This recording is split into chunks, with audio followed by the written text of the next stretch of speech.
When you get that call, had you known the context, the behind the scenes, that unhealthy culture, honestly, do you think you would have made a different decision? I think I can say this. Frank Lampard! Lampard has found the net! Premier League icon, Chelsea legend! I read that your dad was the biggest influence on your career, and then I read a separate quote saying that sometimes I hated him. You know, my dad was a tough man, pushed me very hard on the football front, and it got probably a bit too much. The fear of failure was a huge driving force, but it made me what I was and gave me the career I got in the end. Chelsea fans will be listening to this because they want to get your opinion on what's just happened, because since you've left, we've not really heard from you. I came back here because this was an opportunity to come to Chelsea, a club close to my heart. But I could see in training that the level wasn't enough. The size of the squad, with players that will test you and question you. Questioning you. And then Chelsea spends more money than anyone's ever spent in a window. It seemed like chaos. I could see that the players were ready for the season to finish. But low standards are a symptom of something further upstream that's happened. You know, we didn't get the results I wanted. And I know a lot of the reasons why. Like what? So, one moment occurred in your life that really tested you at a much deeper level. The passing of your mother. And while you were playing at the very, very highest level. I was a mummy's boy. I lost the closest person to me, you know, everything to me. The emotional support. I want to say something more, you know, and couldn't. What would you want to say?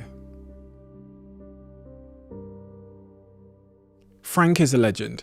There's absolutely no denying that. But so much has happened in recent times in his life as a manager that unanswered questions remain.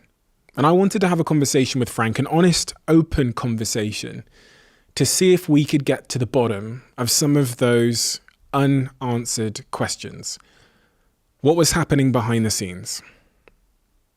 How did it actually feel for Frank? Is anyone to blame?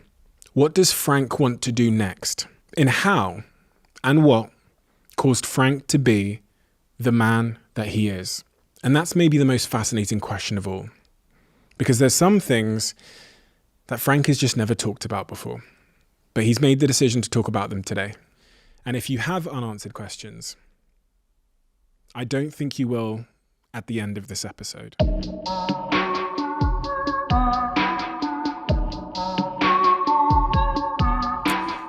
Frank, how are you doing? Really well, thank you. There's always a short and a long answer to that, isn't there? I was waiting for your secondary for that. Yeah. What's the long version of that? No, I'm doing really well. I'm currently on a break, I suppose, from working, which is a pleasure in ways because I obviously the work of a manager, I was going to say Premier League manager, but any manager in football is intense.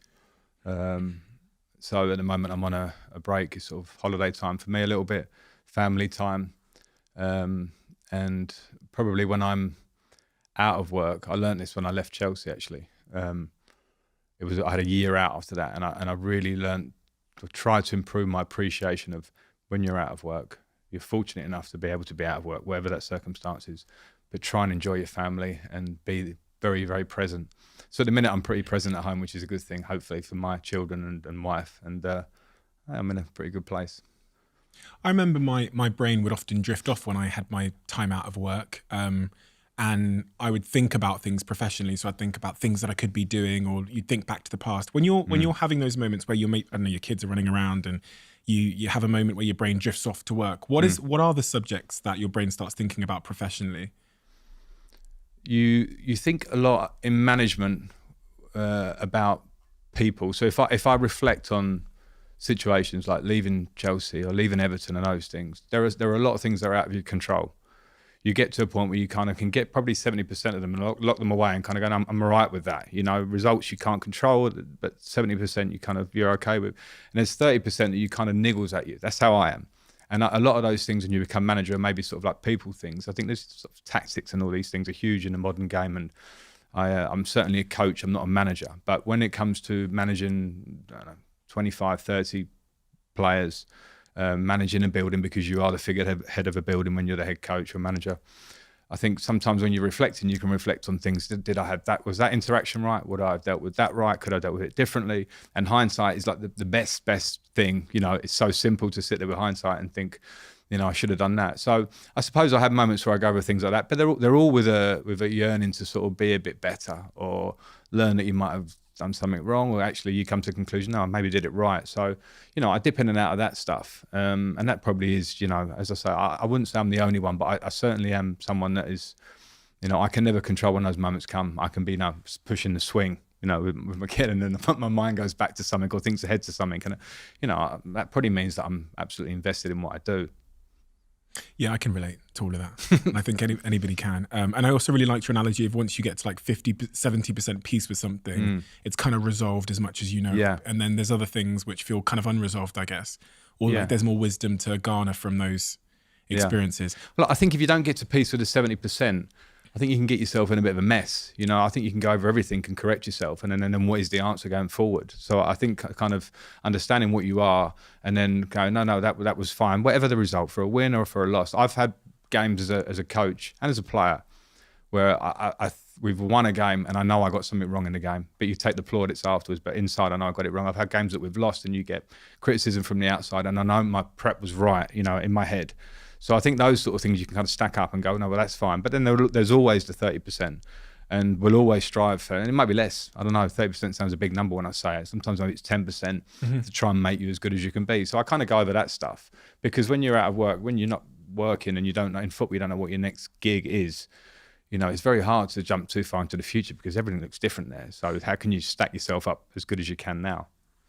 I want to get into all of that, but I want to take a step back, because I think I feel like there's more I need to understand about who you are as a person and your character, and really the foundations you're built upon to understand all of these things, the things we're going to talk about. So what do I need to know about Frank Lampard in terms of the influences and the experiences that shaped your character? The character of the man that sat in front of me, because I've spoken to a lot of people about you in preparation for this conversation. No, but they all seem to sing from the exact same hymn sheet. They all say, everyone says you're just a wonderful man, like a really good, solid gentleman. And it's, people don't know this, but we were meant to have this conversation before. Yeah. But you've just been a total class act in even not being able to come last time because of reasons outside of your control. The way you conduct yourself, you just conduct yourself as a real gentleman. And then in terms of your mentality, when I was reading through your early years, it's clear that there was this real obsession to be better. I mean, Harry Redknapp said that you were the hardest training, hardest working person he's ever worked with when you're a young man. Tell me, why is Frank Lampard the way he is? I grew up in Romford in Essex. So I would call it probably a middle class upbringing, in terms of my dad had been a professional footballer. And so I went through a pretty comfortable upbringing where I was going to school every day, aspiring to do pretty well at school, training pretty much every day and playing at the weekends. So after school, I would go and train at Tottenham and Arsenal and West Ham. At one point, I was training at all three. You could in those days. Now it's different. I was playing cricket. I was playing for Essex as a child. So that was on Monday night, having nets at Chelmsford. And then on Saturday, I went to school, because I went to school on Saturdays, which I was devastated with at the time, as we all were. But that was how the school worked. And on Sundays I played. So my week was so busy, but it was content, very content. In terms of relationship of my family, I had a dad who was pushed me very hard on the football front, very, very hard. He was quite a hard taskmaster. What does that mean in reality? That means that probably I probably started kicking the ball when I was like 4, or maybe as soon as I could walk, but like remembering my early days would be 4 or 5. And then, so that was me in terms of I loved the football. But probably by the time I was 8 or 9, I was probably getting like coached or pushed in what a 15 or 16-year-old might be when they're sort of going into an academy at West Ham, say, where I ended up. As in, work on your weaknesses, go over the park, you need to have more stamina, your left foot's not good enough, your agility's not good enough. So I was like, used to put down the cushions in the front room and have me doing reaction, throw a ball against the wall, react and jump. I'm a kid. I loved it, don't get me wrong, but there were times when I didn't love it. And it got probably a bit too much. I'm not going to cry about it, because it made me what I was and gave me the career I got in the end. And then on the other flip of that, so I had that pushy kind of thing. And so after a game on a Sunday, we would lose, and he would give me some criticism on the way home, and I would be a bit emotional. And fortunately for me, when I think about sort of fate and how things work together to maybe get you to where you end up being, my mother was the flip, the emotional support, the, you know, arm around you, the quiet word. I was a mummy's boy, and that was completely my upbringing. So, as I say, it was pretty comfortable, and in the end, it led to me leaving school with my GCSEs, getting decent grades, and then going to sign on as a YTS at the time, an apprentice at West Ham. I read the quote about your father, I think it was in The Independent, that your dad was the biggest influence on your career. And then I read a separate quote saying that I have an awful lot to thank him for, but sometimes I hated him. Yeah. I stick by that quote. I think you'll probably find it a lot in stories similar to mine. And in the modern day, I think it's changed, because I think parents now, the thing with my story then in a different era was it felt pretty organic. My dad had played. He saw probably a bit of talent in me and pushed and drove in an old school way. I want you to be a player, son, you know. And it was like I think he found a new sense of pride in pushing me there. Now I think some parents get excited about the bright lights that may be, and they push their children. And I think that's another story. But I think mine was real. You know, my dad was a tough man, is a tough man, and he pushed me. And I remember being over a park and it was raining and it was crossing balls for me to head. Heading's never been a strength of mine then and now, so it never throughout my career. And I couldn't connect. I was missing them, and he was shouting at me, and I remember sort of stomping off and being emotional about it. And those things stick in my head. And again, they were the building blocks of myself as a person. So, you know, this isn't a sob story. It's just a reality of what I went through. And as I say, I had a lot of other comfort, so other people don't have it as good. And it was, without that, who knows, in a football sense, if I'd have got to where I got. And how does that, what relationship does that make you have with your work and progress and self-improvement at that very young age? Because you signed at West Ham when you were, 14 years oldish? 15 maybe. 14, 15? Yeah, 15. And I mean, as I said, I read that Harry Redknapp quote that you outworked everybody else. Yeah. What is your relationship with your work from that very young age? Well, I'm sort of really interested in this kind of nature versus nurture thing. Mm-hmm. What was in me already was ingrained in me, maybe to be this kind of very work ethic-y kind of person. I think I had, you know, physical capacity. I was a chubby kid, to be fair. I was quite chubby. I had these cheeks, curtains, as you had in those days. And I remember, like, I know I needed to get fitter and get stronger. So, and then being pushed by my dad particularly and encouraged by my mum probably gave me this real desire and an understanding that if you don't work, you're not going to get there. And that, you know, that's what I would try and pass on to my children now. But it really stuck, and it became me. So by the time of being, you know, 16, as I remember it probably being at West Ham, my early years, I'd probably been forced into a bit by my dad, but I took it on board. So, you know, I wanted to get faster, so he put me in running spikes, and I had to run after training, go and run over the back. And I used to hide my spikes, go out the back, so I didn't want the other players to see me because I felt embarrassed. I'd go in on days off. I would practice extra shooting. I would do everything I could to improve. And it probably was, looking back, a desire to be the best, and I was never the best. I was probably like the second or third best kid in pretty much every team that I played in whatever I did, cricket or football. But I had a real desire to, and I also had a fear of failure. And as much as that doesn't sound like a nice driving force, it can be a really strong driving force, I think. Where did that fear of failure come from? I don't know. I think it's in my makeup, maybe. I don't know. It's probably just how I am. I probably have it still these days. I think it can be really positive. It was in my footballing career, and it carried on throughout, probably still in my management career. It can probably be the flip of that in my life, because if I fear of failing something, I won't approach it. And that's me. I don't want that. You know, my wife will always, Christine jokes with me when we go on holiday and you want a paddleboard or something. I'm not going near that, because I know I'm going to fall off a lot. You know, and so she will laugh at me. So I'm like, you paddleboard, I'll lay on the beach, or I'll lay on the lilo or something like that. I actually use the paddleboard as a lilo. That's like, that's the joke. But in a bigger sense in my life, you know, that fear of failure is, and it can probably maybe make me not try things that I should do. But in terms of my footballing career, the fear of failure was a huge driving force. And I don't think it's a bad thing, because I think there's a certain humility to it. And my mum would certainly have been the driver of me as a young person to stay humble, son. Stay humble. Never get too high.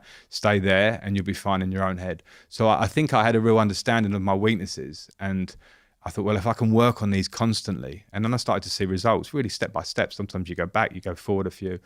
But I can certainly say, looking back at my career from start to finish, I didn't leave anything on the table in terms of work ethic and training. You know, and I don't want to sound like an absolute machine. There'll be days when you get older where you come off it a bit, or you start to find life affects you in different ways. But when I look at my peers in football, I certainly had a training ethic that at least stood right at the top. Whether, you know, others can say the same maybe, but I felt that. I mean, that's the Harry Redknapp quote. He says that during his career, he never met anyone that trained as hard as Frank. He would be out there on a winter's day practicing shooting for hours, left foot, right foot, etc., etc. That fear of failure, though, I can see how it becomes a driving force and makes you stay out there on a winter's day, left foot, right foot, and leaving no stone unturned. But with all these things, there comes a cost on the other side of the coin, right? And you talked about the paddleboard thing, which is that like kind of, if I don't do it, then I won't fail. But one of the things that I was assuming is it would also make you quite a chronic overthinker. Yeah. Because I think people that have that fear of failure, they try and think their way through a situation before it happens. Yeah.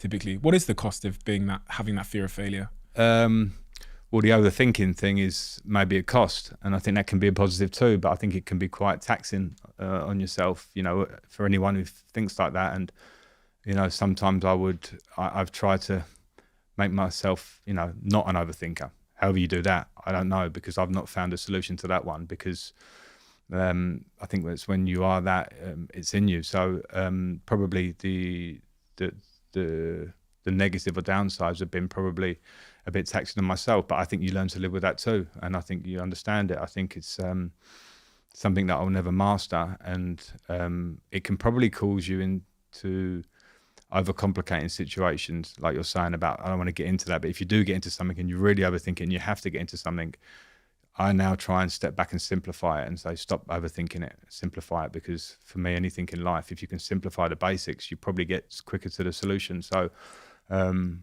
that one's just a struggle that I put up with. But as I say, I think it's just part of my makeup. If I wasn't an overthinker, if I didn't have that sort of obsessive, sort of perfectionist training drive, I wouldn't have got to where I got to, because I was not Lionel Messi, who has got this God-given talent that's there. Like, wherever my talent was on the spectrum, I needed to push it, and I constantly tried to.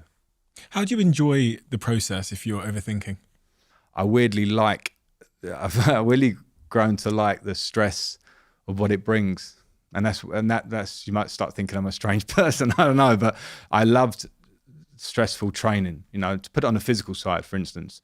I loved like that feeling of like almost feeling sick on a pre-season run, or, you know, really intense training sessions. I really enjoyed that. Maybe not always in the moment, but, you know, when you get to the end of it and you go, I got through that, and that was so intense and hard.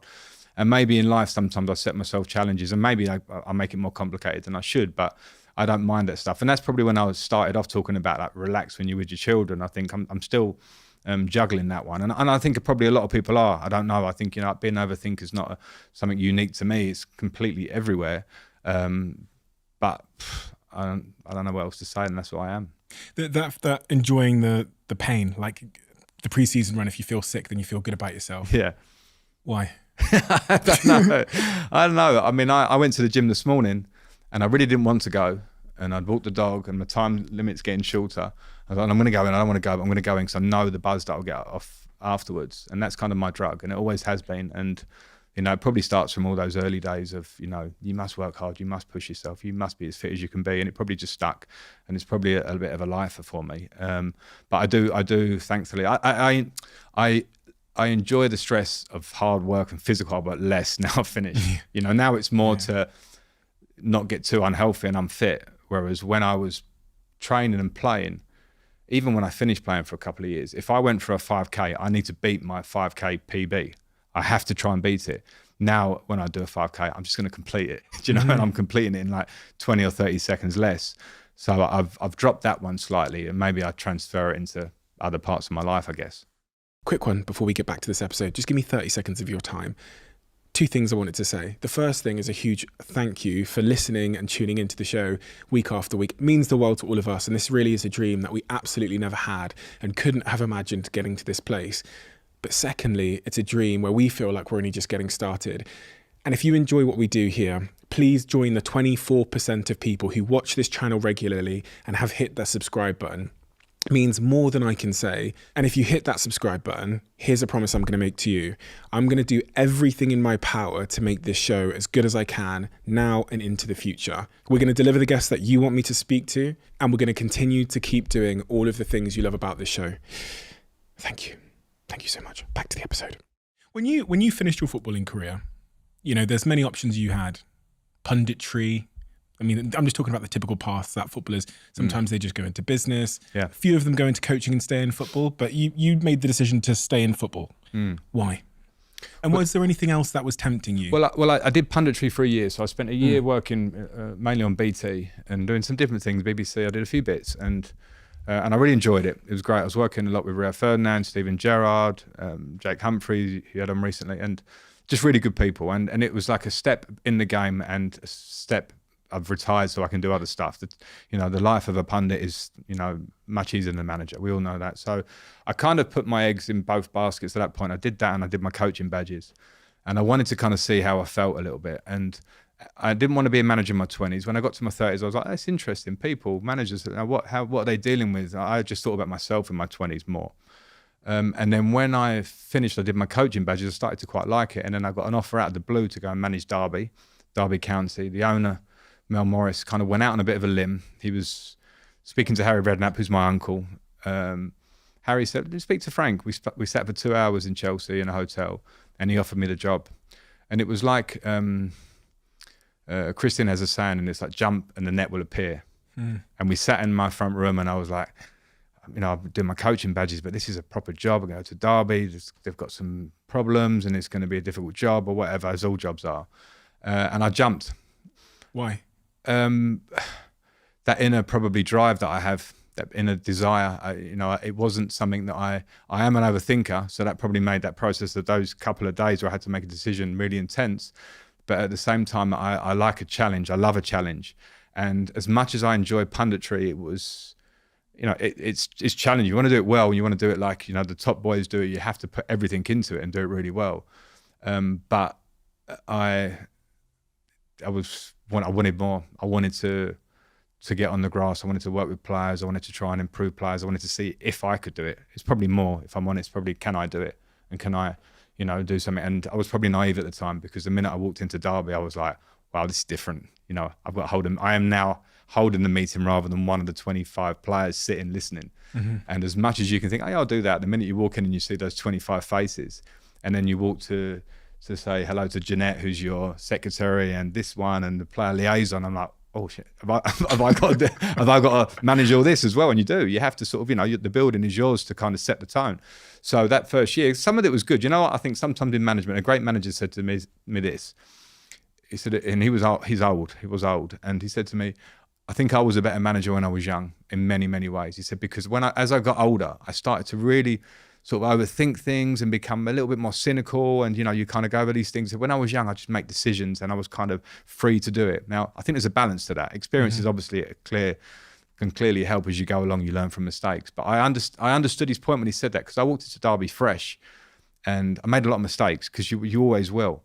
But I also had a freshness and a bounce and a feeling inside me that was kind of like, I want to take this on. And even though those moments of fear, you know, that kind of, when you feel like a bit of imposter syndrome, should I be doing this? And you've got to hide it. Like I remember having the whistle for the first day in the training pitch going, I'm going to blow this at the end of training. And I've been used to hearing, coach, this sounds so stupid, I've been used to hearing coaches go, shh, end of the session, stop. I was a bit like, what kind of whistle am I? I didn't want to do like a little, you know, and I remember going, you know, like, so let alone like I've got to pick a team and set the tactics and set the tone. I was about all those little things. And I think if they're honest, I think, you know, people in business, yourself, have all had those, the most simple things where you're sitting there going, wow, that little basic thing that I didn't consider is now in my head. Yeah. So I had a lot of those. And it was, you know, we got to the playoff final, we got to Wembley, we lost a final against Aston Villa to get to the Premier League. And I was so disappointed for the club at Derby, and the owner had given me, you know, put everything into me. And we'd had a really good year and got there and we lost it. But in terms of that first year of management, yeah, my drive took me into it, and it was just a huge learning curve, and it was a really enjoyable year. Imposter syndrome, that's somewhat linked to, I guess, your fear of failure. Have you, how does, we talk a lot about imposter syndrome on this podcast because it's a double-sided thing. On one hand, you have that feeling of, which I can recall when I became a Dragon on Dragon's Den and I'm sat next to Peter Jones and Deborah Meaden. Peter Jones has been there for 21 seasons since the beginning. Deborah Meaden's been there for 17, and I feel like I've just walked into the TV. Like your little whistle thing was me like, how do I say I'm out? Like, on exactly, pitch, you know? exactly, yeah. But being at peace with that, like how have you dealt with that in your career? Because you went from being a pundit to managing a club that was trying to get promotion to then Chelsea. These are huge leaps forward. Yeah. Huge leaps forward. I think I probably managed to get coping mechanisms along the way that have put that to the side. And in simple sense, I've become much more confident in myself. Away from work actually, at home, much more content in myself. Again, that probably comes back to being really settled in a relationship. I'm 45 now, just turned. But in the workplace as well, I've that first year I remember feeling it a lot. And when I moved to Chelsea, like it should be a huge move. It's a huge jump to the Champions League club. Even though I knew the club very well, it was a huge jump to deal with players of a different stature, etc. But I found that imposter syndrome thing much less. And I had coping mechanisms where I could kind of just go, okay, you're nervous taking this meeting because you're a bit out of your comfort zone. You've got to be critical of a player. So you're going to go in on someone. You're going to show a video of the game the other day. And it's like, that's not a comfortable thing to do always. And I just probably have found mechanisms to be able to go, right, you almost go into the character. And I don't want to sound like an actor too much, but you go, no, I'm just going to go into it. And the more I think you do that, the better you can be at coping with that thing. And then you just kind of also have to get a realization that, you know, you can feel a bit like that. You can feel a little bit like, oh, I'm out of my comfort zone. You can make mistakes. I think showing that you can make a mistake in front of a group of players is not the worst thing. You know, they're there to, like, the players will get it. You make the smallest mistake, one of those 25 at least is going to go, what about when he said that, you know? But I think you've got to come to peace with that, and you can even joke about it after the event because you'll keep making them. So I'll probably come to terms with being able to deal with that side of it, I think. I was thinking then as you're speaking actually about my experience being a Dragon, and when one of the things I've always wondered about players when they go from being a player to a manager, and especially when they've been managed under a legend of a manager. So like I was thinking about Ole Gunnar Solskjaer and Sir Alex Ferguson. Yeah. How hard is it to like be yourself versus be the successful manager that you saw win? Like, because even when I became a Dragon, I think for the first 2 years for sure, I was trying to be a Dragon, not being Steve. Yeah. And that's a journey. But do you understand the question I'm asking? I completely get it. I get asked it a lot, and not in exactly the way you get asked, but I get asked it by football journalists who say, so what did you take out of all your managers you play and all this stuff? And you know, just to jump to one would be Jose Mourinho. It's a good one to jump to because he had a huge effect on my career, as many did, but he came and probably elevated me in my playing career to a different level.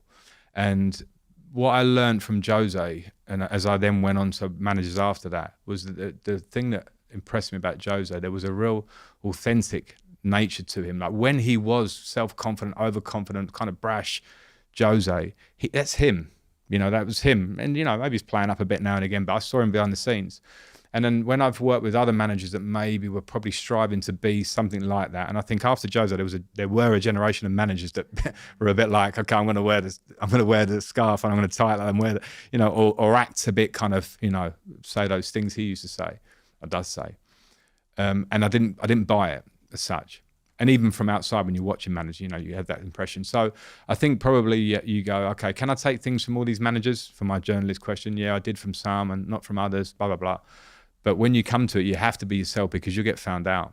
And you're probably right. In my early days, I also did that. I did my first meeting at Derby again was like, right, I'm an ex-player. So anyone who wants to knock on my door, come and see me and I'll tell you the truth and we'll have it out, or I'll give you the answer that you want. And I remember like the first 3 weeks, they kept knocking on the door.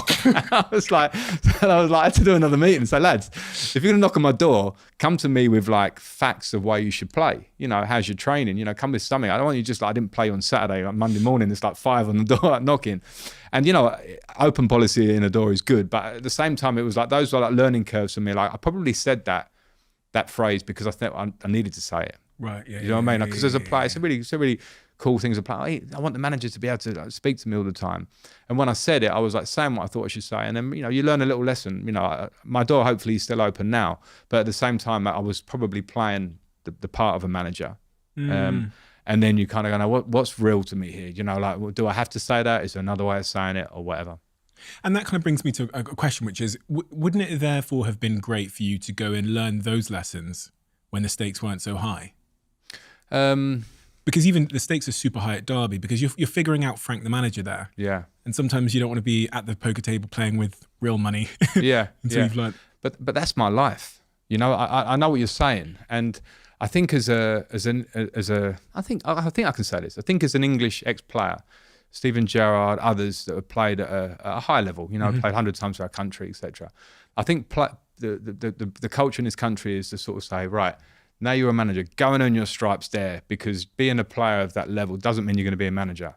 So I think that could have been a route where you can kind of get a lot of play. Fair play, he went down to, you know, Division 2 and he's showing what he's doing, and there's a process. The reality is that path wasn't for me. You know, when Mel Morris asked me to take the Derby job, it was a question. Yeah, challenge. Yes, please, I'll take the challenge. You know, when I had 1 year there and Chelsea came to me, it was a difficult time. I had a transfer ban. You know, Eden Hazard was leaving. It was a real transition. Young players, what's going to be there next year? I think probably some big managers have turned it down. I know that. So it was like, yeah, you know what? Challenge, I'll take it. So, you know, I don't want to try and recreate the past or think, why didn't I do that? Because, you know, I've managed in 4 years of management. I've had some experience. And for all the, you know, you'll always get criticism. You know, you leave Chelsea, people will criticise you. You go to Everton, you stay up, you get relegated, people will criticise you. But at the same time, I am resilient enough to deal with all that stuff now. That's been probably the beauty of having a long career in football. And so my thing is, I can manage Derby, I can go and manage Chelsea and do it to a good level as well, because I've had successes as well as when it hasn't gone so well. I mean, that's the modern day manager.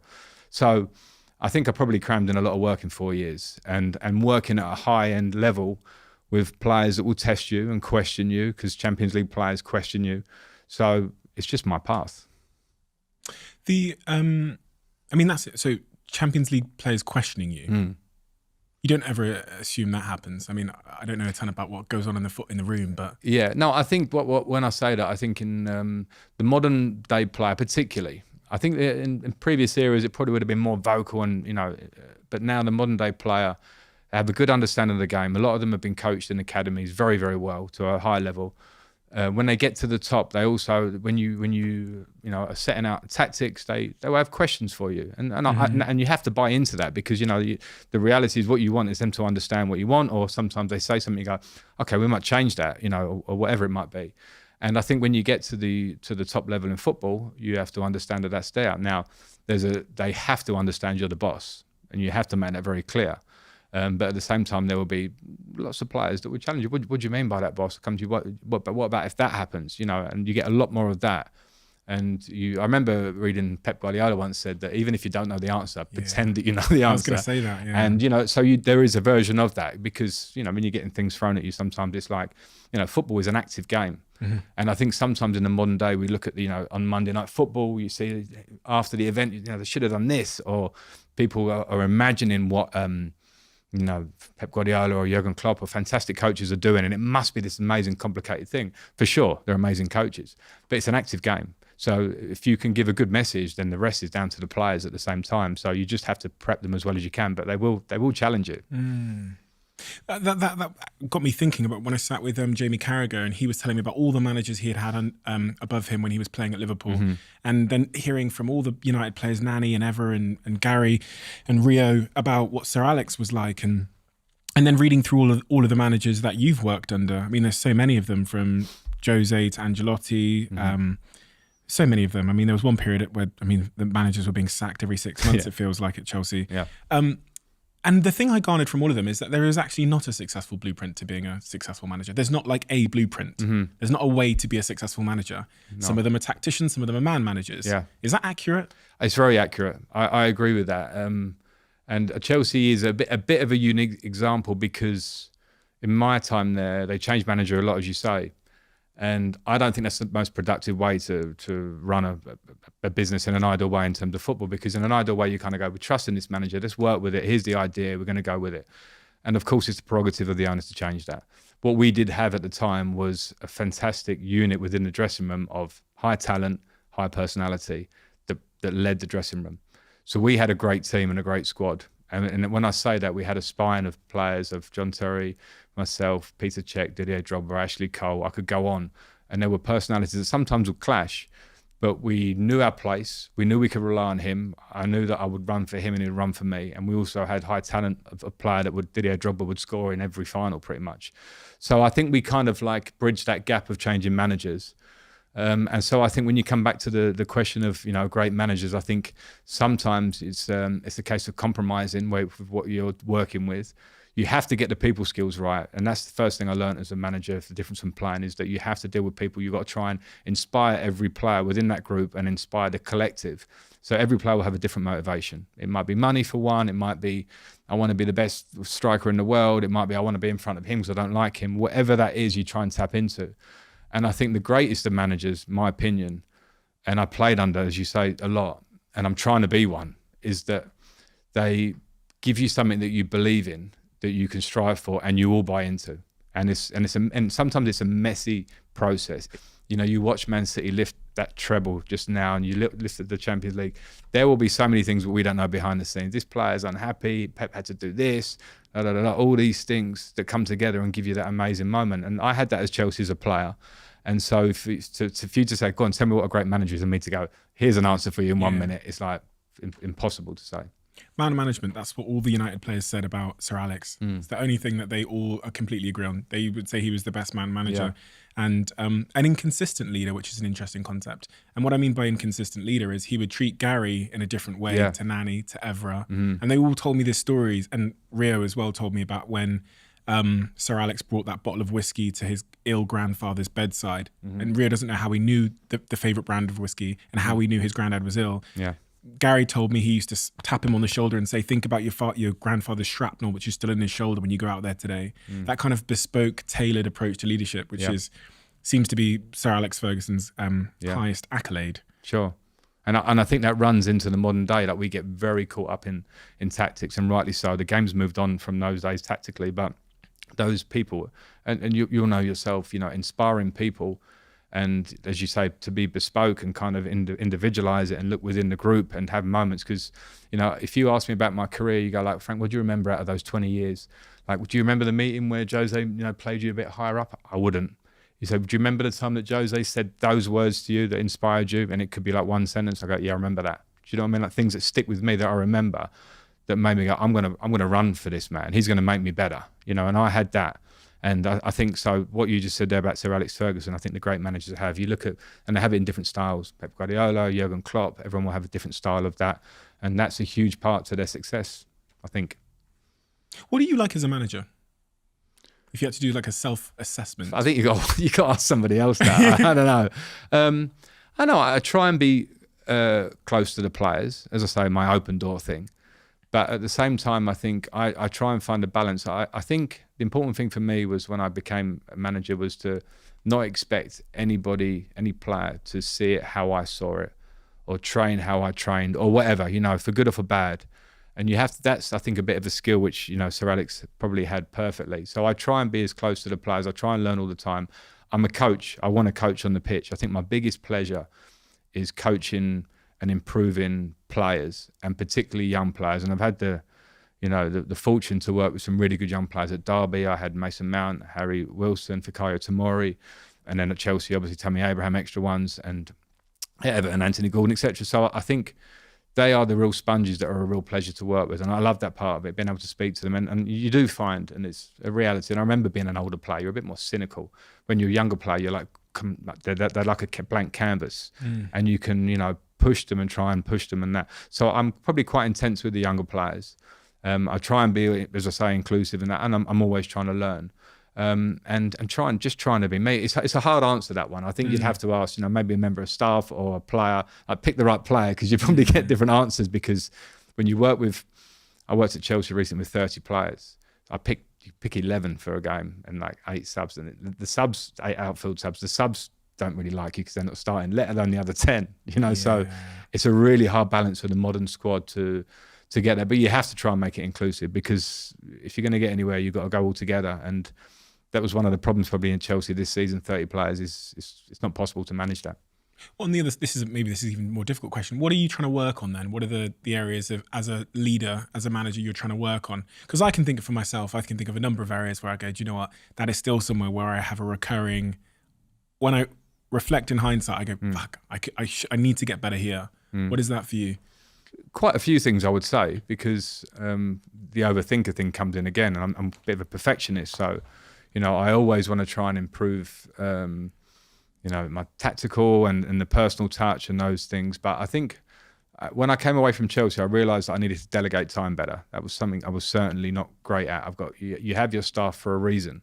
They're there to support you, and at times they'll be better than you at certain things. So give them it, and give them that. You obviously oversee that thing. And I probably spent a lot of time trying to be across everything, whereas really I probably could have come back from that and saved my own energy. So I think I certainly try and improve that side. I did between Chelsea and Everton for sure, to try and save that. I can be pretty overreactive sometimes if I see things I don't like in terms of, and when I say that, it's always effort or standards. And I think that's one of the things I'm biggest on, is that, if you are going to make a mistake in a game, I've got no problem with that. If you are going to not run for your teammate, if you're not going to train through the week with an idea that when I train on Monday, that's got a direct relation to what Saturday is going to look like.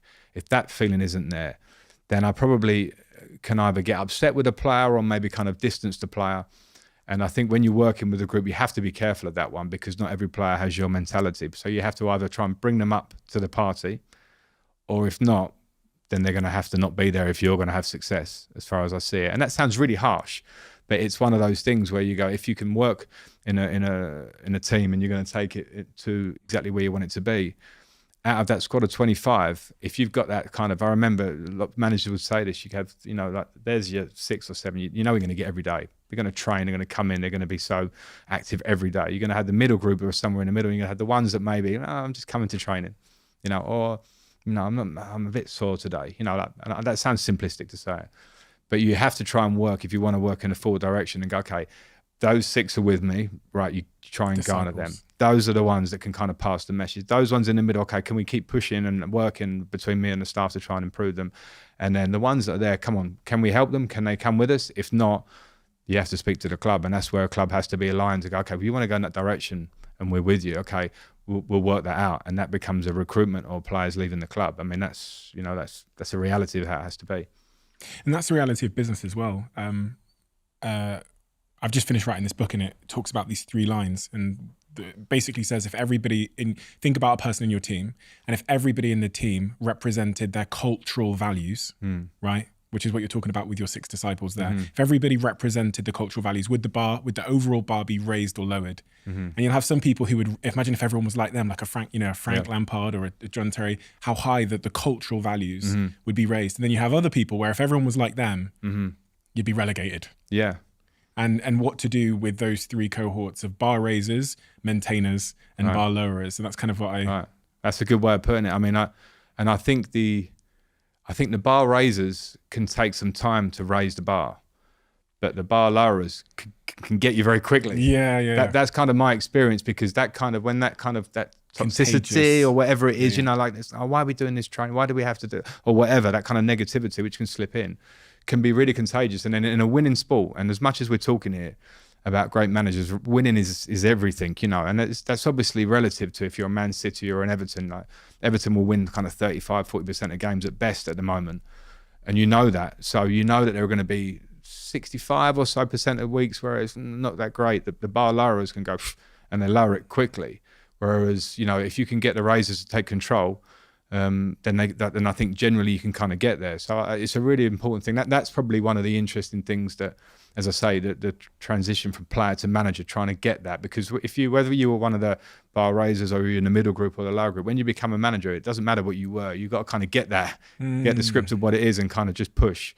So that's something that I think, I'm trying to improve on everything all the time. And coming away sometimes gives you nice time to have perspective and just kind of go, I'm going to put it in line a little bit, and it looks a bit different to what I thought before that experience.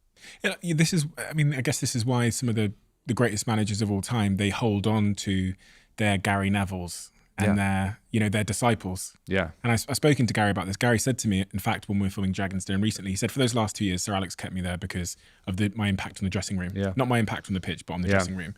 I could keep the standard high. In the modern world, I was reading the stats, managers are getting fired quicker than ever. Sure. And it must be so difficult to establish authority when the players are aware that the manager's going to be the one to be taken out if things don't go well. In business, it's not like that as a CEO, because I own the company and I am the manager. So if there's behavior underneath me that's toxic and contagious, I can act. The center of authority is with me. Whereas it seems like in a club, the center of authority is really like the chairman, the owner. Sometimes the manager manages to get there, but in the modern world, we don't let managers last long enough to build that authority. No, and that's the tough world that it is. And I think, you know, you probably have to earn the right as a manager to get to a club, maybe when you look at the perfect models right at the top. You know, and Manchester City is a good one to talk about now. I worked with the City group. I had 1 year playing there. And I could see when I was there, they hadn't arrived at that point, but I could see with the stability from above and how it ran and the vision, it was like they were going to get somewhere because they had a great structure. And it wasn't like it was going to get pulled and pushed and pulled for, you know, a small period of time. It was like, we're going to get there. And then they hired Pep. You know, they had a not difficult first year, but the first year was kind of him finding his way. I need this. And then he's a fantastic coach and they have great players. But if you don't have that aligned thing where, as you said, the most important person at the club in the modern day, in my opinion, is the owner. And it is the structure at the top, because they set the tone. Maybe it's financially, maybe it's with the sporting directors and recruitment, because you will be as good as the players you recruit. A great manager, again, I don't want to sit here and drop names, that said to me, it was when we finished my first season at Everton, we just stayed up, skin of our teeth. And he was like, rang me to say congratulations. He went, Frank, don't rest. 80% of your work for next season will be done in the next month. So it was recruitment. So like 20% will be what you do next year. And now the 80% is like bringing the right players. So I think, you know, like that alignment, as I keep saying there, is something that, you know, if you can get an owner, and there are great owners and there are great sporting directors and recruitment, and the manager is so, you know, critical to it. But when you look at last season, 13 managers left their club. I think it's 13 out of 20 clubs. And you're talking about, you know, Antonio Conte, and you're talking about Thomas Tuchel, you know, managers that had huge successes. It shows you that the landscape's changed to the point where the manager will be culpable. And I think you have to be at peace with that. But you have to try and get to the point very quickly where you have success. And that's tough, because winning is, and the modern world of social media and reaction is like, get him out, you know, get the next one in. You know, sometimes maybe they're right, maybe the manager is culpable, but other times there are many things. And to come back to your original point about players and those stalwarts and the Gary Nevilles and the James Milner at Liverpool in the last whatever years, you know, people on the outside, I think it's very easy to look at the superstars and Mo Salahs and that. I can guarantee you, and I know this firsthand from speaking to people like James Milner and Jordan Henderson have absolutely set the tone of that club for the last whatever years during great success. And if you don't have that kind of those drivers within that top 6 or 8, I think it's very hard to sustain success or get success. And again, back to my Chelsea days, we had that naturally, and we were actually quite diverse. So it was like John Terry was like the real captain, like heart on his sleeve. You could see it in him every day. I was probably like more quiet, but like a trainer and standards and myself, and trying to hope that would bring people with us. Didier was this sort of charismatic from the Ivory Coast and kind of brought in, you know, that section of the dressing room, and he took Petr Cech spoke 5 languages. Ashley Cole was such a nice lad, and this, you know, best left back the country's probably ever seen. So we had this amazing group. And like, if others aren't going to follow that, then very quickly it was like, you're not going to make it, regardless of the manager change. It's like you won't survive the dressing room, and that's kind of how it was. It reminded me of a quote that I've said on this podcast before, which is, when the culture's strong, the new people become the culture, and when the culture's weak, the culture becomes the new people. Right. Because when you have that core of disciples, someone coming in, they'll stand out so much if they don't fit in with you, Didier, Frank, etc., that they'll instantly be expelled. But when the culture's weak, someone will come in and they'll actually influence the dynamics. And that's when you're really, from my experience in business, is when you're really, really screwed. No, that's interesting, because I think in football as well, because it's so topical, there's so much conversation around it. That, you know, I managed Chelsea for 7 weeks, I think I did. And I spoke a lot about standards, and I was a bit, am I saying standards too much? I saw you say it in every post-match. Yeah, I know. And it wasn't like, I'm not trying to be clever and go, I'm just going, this is my line now, standards. But it was like, it was very evident to me when I walked in, because, you know, having worked at Chelsea as a coach before and as a player, I do know the standards. I do know that. And this is not a direct criticism of the players either, because when I look at the players' situations where they were, and I understood how it had been a long year, I walked in with 10 games to go. They'd been there for the whole season, and a lot of players were not playing. They were probably going to leave, which we're seeing now. Whether they were going to leave, or the club wanted them to leave, or they hadn't been playing with the previous managers. And I could see in training that the level wasn't enough. It wasn't enough to go and get a result at, whoever you might want to say, at Brentford at home or let alone Real Madrid. It wasn't enough. And I can say this now because I said this to the players. And again, it's not an individual criticism of the players, because I also, when you're trying to say you want to be a manager, you have to have a personal understanding of like human nature. If I'm a player that's not been playing for the last 7 months and I think I'm leaving in 4 weeks' time, I'm probably going to struggle to motivate that player. I haven't got a magic wand to motivate that player. So I think it was that probably my biggest learning out of Chelsea was when you talk about standards and culture. I think people go, well, he talks about his standards, what he talks about his culture. And maybe I had to catch myself on and not say it every interview. But at the same time, it was, if you don't have a building block of standards, then that winning culture that everyone goes, what's winning culture? You go, well, I'll try and explain it to you, but it has to start with a basic standard. And which for me is always like train to a level where you're going to push your teammate, he's going to push you, and then we're going to be as competitive as it can be. We don't have to win. Not every team can win. This Manchester City pretty much win the league every year at the minute. So what's success for everybody else? For Brighton, it's coming 6th or whatever. For Newcastle, it's like, wow, Champions League. That's huge success. So everyone has a version, but my guess is those teams that have outperformed, they've got something there which is a basic standard that they just build on. And, to be fair to Chelsea, they're in a position now where that needs to be worked on again. It's a transitional time. That brings me to the quote you said after your Newcastle game, which was, the standards collectively have dropped. I can be honest now, because it's your last game. I might not see them for some time anymore. But low standards are a symptom of something further upstream that's happened. And we saw this at Manchester United. I'm a big Man United fan. I've seen a decade, 5 years of just like chaos where we've got these amazing players, but 1 + 1 = 1.5. We call it diseconomies of scale. Yeah. In great culture, 1 + 1 = 3. Where you can make great average players together play amazing, the football of their lives. The furthest upstream thing, where did the standards start to slip? What is the thing that happens in a club like Chelsea, in your experience, when you went back there, that had caused that dropping of standards, which we now saw on the pitch with your sort of 10 games there?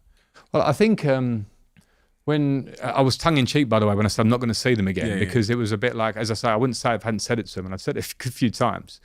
But the position of it was that, and I think the biggest thing about the standards thing was the size of the squad. It was the motivation of players that you're going to not play, or you're out of the Champions League squad, or these things like, it's like asking, one of you, I don't know, you maybe love doing this. This is like one of your great moments. I want to sit and you want to speak to all these fantastic people that you speak to. Go, thanks for your prep, Steve. And now Peter Jones is going to do it. You know what I mean? You'd be like, cheers. Do you know what I mean? Like, how long are you going to go with that? Yeah. So, and I think in football, that's a challenge with 20 or so players, which is the modern squad. But with Chelsea, it's got very big to the point where this is how I felt, where I can say, I'm not criticising that player for a drop in standards. I want to try and get something out of him, because I had a short period. I want to try and get something out of him, so I would try. But then when you actually look at it, you kind of go, yeah, but he's had this for a long time where he's not playing. So he's not now being competitive with that player who is playing. So that player's pretty comfortable too, because he's not pushing him. Yeah. So you kind of get this thing where you're like, we probably took it for granted in some of my better days at Chelsea when we were successful, of like this kind of thing that works. It wasn't even a thing you said. You didn't have to sort of have a meeting every day and go, one of those standards culture, nice pie chart, and that's what that is. It was almost like, this is what we do. And at the minute, sometimes for whatever reason, there's a transition of maybe new ownership. Not everything was perfect before the new ownership. I was there before the new ownership as well. Like, to find consistency, as Chelsea would really want, of winning Premier League titles and challenging, has been a good few years now. So I think that getting the squad right, being able, probably a fresh voice as a manager coming in now, who's obviously a fantastic manager with a great record, to come in and go, no, this is the way. And now the squad looks compact. You're going to compete with each other and try and create a great environment. Everyone needs a great environment to have success. You cannot have a success without team spirit and togetherness. So when I got there, I could just see that the spirit and the togetherness was not there. And it was nothing bad. It was not bad to go through the week. I could just see, like, you have to train elite to be elite. You have to. And that's not, the modern day players play every few days sometimes. When I say that, it's not like, show me how many sprints you can do every day. It's like, okay, if we're doing prep tomorrow, give me that intensity of thought about what this is for you, and let me see it in your face. But then at Chelsea, when you did that, you had to go, right, if I want to really focus on the 10 or 11 for tomorrow, that means I've got to have 18 players over there. And you kind of saw the body language as they walked off, some of them, that they were like, again, because they've been having it all season, some of them. So on a human level, I completely understood. And in the end, it was like I came back here because obviously this was an opportunity to come to my club, Chelsea, a club close to my heart. But as soon as I got in, I realised that probably I thought, you know what, 30 players, I can motivate in 6-7 weeks because it's not like a long-term thing. I can come in and be fresh. But in terms of when I came in, I noticed very quickly that some players were probably thinking about the season's going to peter out and what's the future going to look like. And that was a difficult situation. It never crossed my mind that the size of the squad has such a big impact, but it makes perfect sense because you need that sort of healthy competition. And I believe your first team was it 32 players? Yeah. Which is more than you're allowed to register for the Premier League or Champions League. So you had this kind of surplus of... A lot of players. A few are always injured, probably, so that comes down a bit. But it's a surplus, and it's a surplus of... the makeup of the squad is international players generally. There were a couple of young players, but when you try and build a squad, it would be like this is my core kind of 15 or 16, and then you go and maybe these two experienced players that might not need to play every week, and then we've got these kids that are waiting and they're like just happy to be there. They want to play. They're going to be training, and if you give them an opportunity, they'll be like. But when you have like international players in a big number, then of course you're telling internationals you've got to stay at home. It's not easy, and to have the conversation every Friday with them and get them lined up coming in is also not easy for your own energy. Do you know what I mean? So that's not easy. I don't care what kind of a man manager you are. Like it's like next you're not playing, okay. Next you're not playing. Like however you try and box that up to a player, eventually they'll probably go, I know I'm not playing. Stop telling me this shit. Do you know what I mean? So I think that was an interesting learning curve for me. Like an interim job is what it is, and I kept getting asked. People, it was kind of frustrating me at times. Like, are you finding this so hard? Are you finding this so hard? I was like, you know what? I'm back home in a club that I love. A fantastic training ground. I'm doing everything I can in this job to try and improve it. But I knew behind the scenes there were a lot of things that, myself and my staff, we want to improve. We want to coach. We want to sort of when you lack those basics. And as I say, I think there's an understanding in the club that it has to change now. I think it has to change. Then if you lack those basics, then it's really hard to get where you want to get to. How does that happen though? So there's these 32 players, and then Chelsea spends more money than I think anyone's ever spent in a window, in that sort of January window. You bring in all of these players on these long contracts, which I've never heard before. I think it was like 8-year contracts, and they're all like class, amazing individual players.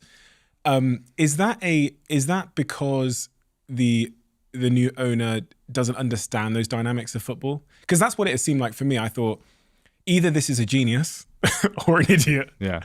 I don't want to criticize anyone like on a personal level, but as a fan looking and I go, signing these players on 8-year contracts, they're great players spending all this money. The impact on culture when you just throw stars in at such quantity. Yeah. It looked like inexperience and naivety.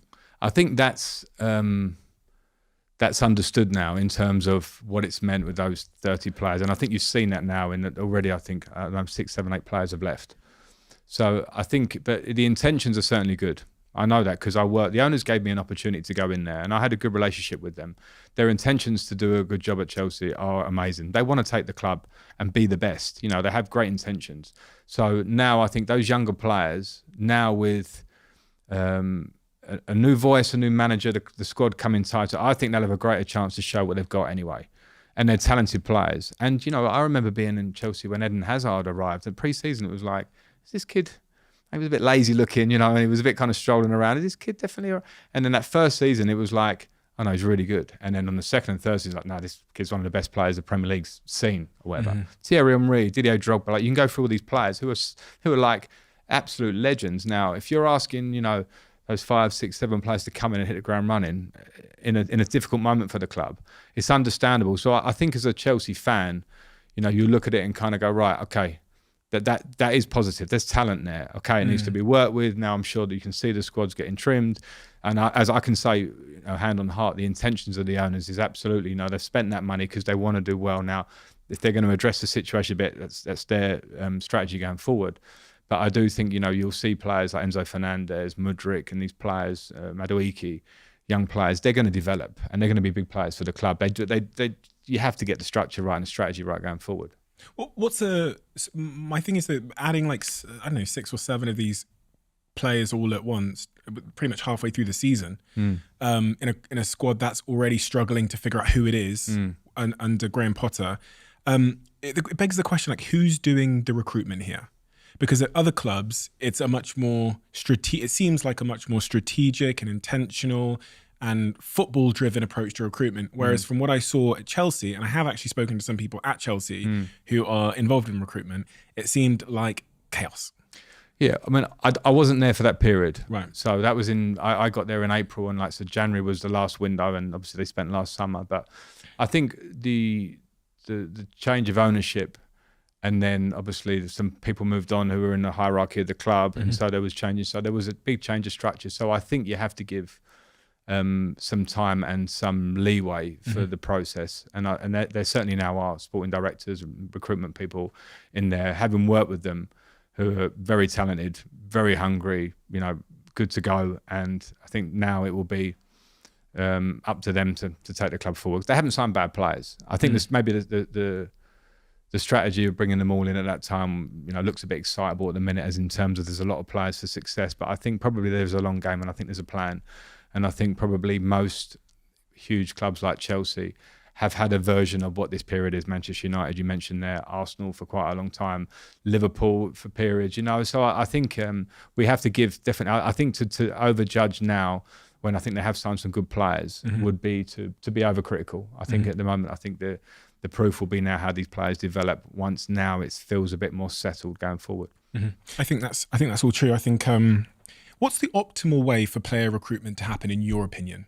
Because you often hear about these stories of where an owner will take charge of a club and then they'll just decide who they want, which is probably what I'd be like if I was an owner. I think I would, I'd like Football Manager. I think I just buy who I want to buy, who I think looks good. Manchester United suffered with that. It felt like our decisions were commercial decisions as opposed to footballing decisions. Then when Erik ten Hag's come in, it feels a bit more like it's football decisions. What, in your opinion? And then I did speak to some people at Chelsea, because I was invited to sit with Richard Arnold and a couple of the Manchester United executives, and when we played Chelsea at Old Trafford, I was in the director's box. Okay. So I sat with the new sporting director at Chelsea. Yeah. And he said there's now 2 sporting directors, I believe. Yeah.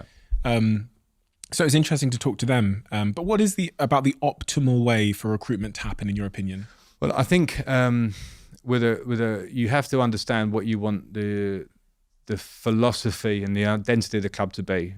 So, for instance, I think Manchester City are quite firm in the idea when the Pep Guardiola's come in, and the sporting directors have worked at Barcelona previously with him, that this is how we want to play. This is a manager that's going to deliver that style. So here's how we recruit for that style. Chelsea's always been a bit different for me. The beautiful game, the tick-attack, as you call it, Man City, has not been Chelsea style. It's been more of a winning machine in a different kind of way. In my day, it was more of a powerful team that was probably, we were good on the eye, but we were not that kind of, pass. We were like powerful and effective. So I think you have to understand what you want to be. And once you get to that point, the first thing is to recruit a coach that, works within that. And, that's the kind of coach you want, because this is what you want to be. Those conversations are an interview process. And then once you get to that point, I think the recruitment has to be joined up, depending on how active the owner wants to be. And I respect and appreciate active owners. It's their clubs, their prerogative. And then the sporting directors and the manager, and then obviously recruitment, which brings all the data analysis into the picture, and it has to be joined up, and you have to be all very confident by the time you want to bring in a player that you're going, this is the player we want to bring in. There are always 1 or 2 or 3 options, because you may not get target number 1, but I think you have to be able to recruit for the style that you want to be. So the coach really has to have a big buy into that as well. But you, as a coach in the modern day, you understand the process. I appreciate being aligned and having other people, not just responsible for who you're bringing in, but also like giving me something that I don't know. I'm not there siphon through the data. They have to show you that data, and here's the reasons why, the videos, people that have watched them, and also the personality of the player. Because not to say you're going to sign, 10 James Milners because their character's amazing and their professionalism, but you need to know that they're going to come in and the dressing room they're going to be good for the dressing room, and they're going to help in terms of how you drive forward in terms of their personality. One of the key questions I want to answer, and I wanted to ask you today, is like, what would have had to happen to avoid the situation where you had that unhealthy culture at Chelsea behind the scenes, and when you came back in as the interim? What could you have done to avoid that happening? Say you were if you could, in hindsight, have a wand and correct things that were done. I get the first point, which was about smaller squad size. What else? What else avoids that? Me scenario? from my first day in there. You're a genie, and you can, knowing what you know about what you inherited there. What would have had to be done previously to avoid you inheriting that? Smaller squad is the first thing that I got. Yeah, smaller squad. I mean, some things are just a bit, like there are phases, and I think Chelsea, they won the Champions League. I left. They won the Champions League like 3 or 4 months after I left, and at that point you kind of go, okay, where's the next move? And you kind of go, how was recruitment then? What things worked then? And maybe some players left during that period. Maybe in terms of recruitment, you wanted to bring in maybe some people would be like the future in terms of when I was at Chelsea before, I wanted to bring in Declan Rice. I was like, this kid's going to be the captain of Chelsea for the next 10 years. It didn't happen, but anyway. But I think in terms of those things, it's hard for me to sit here and kind of dissect other people's work in that period in between. Like I would have maybe had an idea. It wasn't my idea because I'd already left the club. So maybe like when I came in, it's really hard for me to kind of dissect all those moves. I came into what I came into. So, I think it'd probably be a little bit casual for me to kind of go, they should have done this. It's a hindsight-y one that's... Yeah, it's kind of me wondering, just because I've been a Man United fan and I've seen that happen, and I saw obviously Sir Alex Ferguson leave, and then we just had these 10 years of what I describe as like confused chaos. And I'm trying to figure out almost like how in a Sir Alex Ferguson situation, how we could have avoided that if at all possible. Yeah. I mean, it's such a big figure. That's difficult, isn't it? I agree. I don't know enough about Manchester United, but I can understand why after Sir Alex leaving, and also some pivotal players will probably come into the end of their time at the same time as him leaving, to replace that and keep moving forward. I mean, there might have been mistakes and it's not my thing, but I can understand why it feels like a long period for a club the size of Manchester United. But it just shows you that I think that how cutthroat and fast moving this Premier League is, because if you come off the gas in terms of recruitment or whatever, or you have a bad time, climbing back up there, like people think, oh yeah, you're Chelsea, you'll be in the Champions League again next year, or Arsenal, you'll be there. Like Arsenal had to work a long time to come back and challenge for the league last year with a lot of work, and people were criticising Mikel Arteta in the beginning, and now they've worked together and stuck together and recruited really well, and now they're ready to go. So I mean, I don't think we should expect, even you being a Manchester United fan or me having a Chelsea head on that, next year it's going to be great. Like everyone else is moving forward too, So. When you get that call, the interim call, you've just left Everton. Yeah. You're out of work. Graham Potter's been released from his responsibilities. What's going through your head when they say, we want you to come back in and take an interim manager role? If I was a fly on the wall when that phone call happens. You nearly were. Yeah, I was. We were going to do this. Yeah. So I know, I mean... I wasn't going to tell the story, but... No, I can tell it for you. I was coming to meet you and I rang you to say, sorry, I'm going to become Chelsea manager. That meeting, people arrived at my house that afternoon. So... Well, just to be clear, you didn't tell me that exactly. You said, I can't come and I can't tell you why. Then I told you after. Yeah, right. Then you told me after. But I'm not an idiot. So right, okay. I kind of inferred maybe that. Okay. So anyway, I mean... No, I think probably that it's normal that I consider everything. And, I probably considered it as in... Firstly, it's a club very close to my heart, as I said before. A challenge of working, and it was like we had 2 games against Real Madrid, and we had the season to pan out. It was a difficult running, so I was fully aware of that. And I don't know, maybe I do love a challenge. If that challenge had been probably any other club other than Chelsea, I probably would have said no. I was very happy to be at home as such in that period. I wasn't fighting to get a job at that period. So it was probably a bit of head and heart. I'm not sure what the heart probably was a bit more substantial in this one than the head, because I suppose if you look back again, we're in that hindsight position. But what were my positive outcomes? What were my negative ones? The minute we didn't get through against Real Madrid, which probably a lot of people would have bet on, you're kind of into that zone of end of season and what are you playing for as a club like Chelsea, and that's not the norm at Chelsea. You should be playing for something, and in the end, we played for not so much.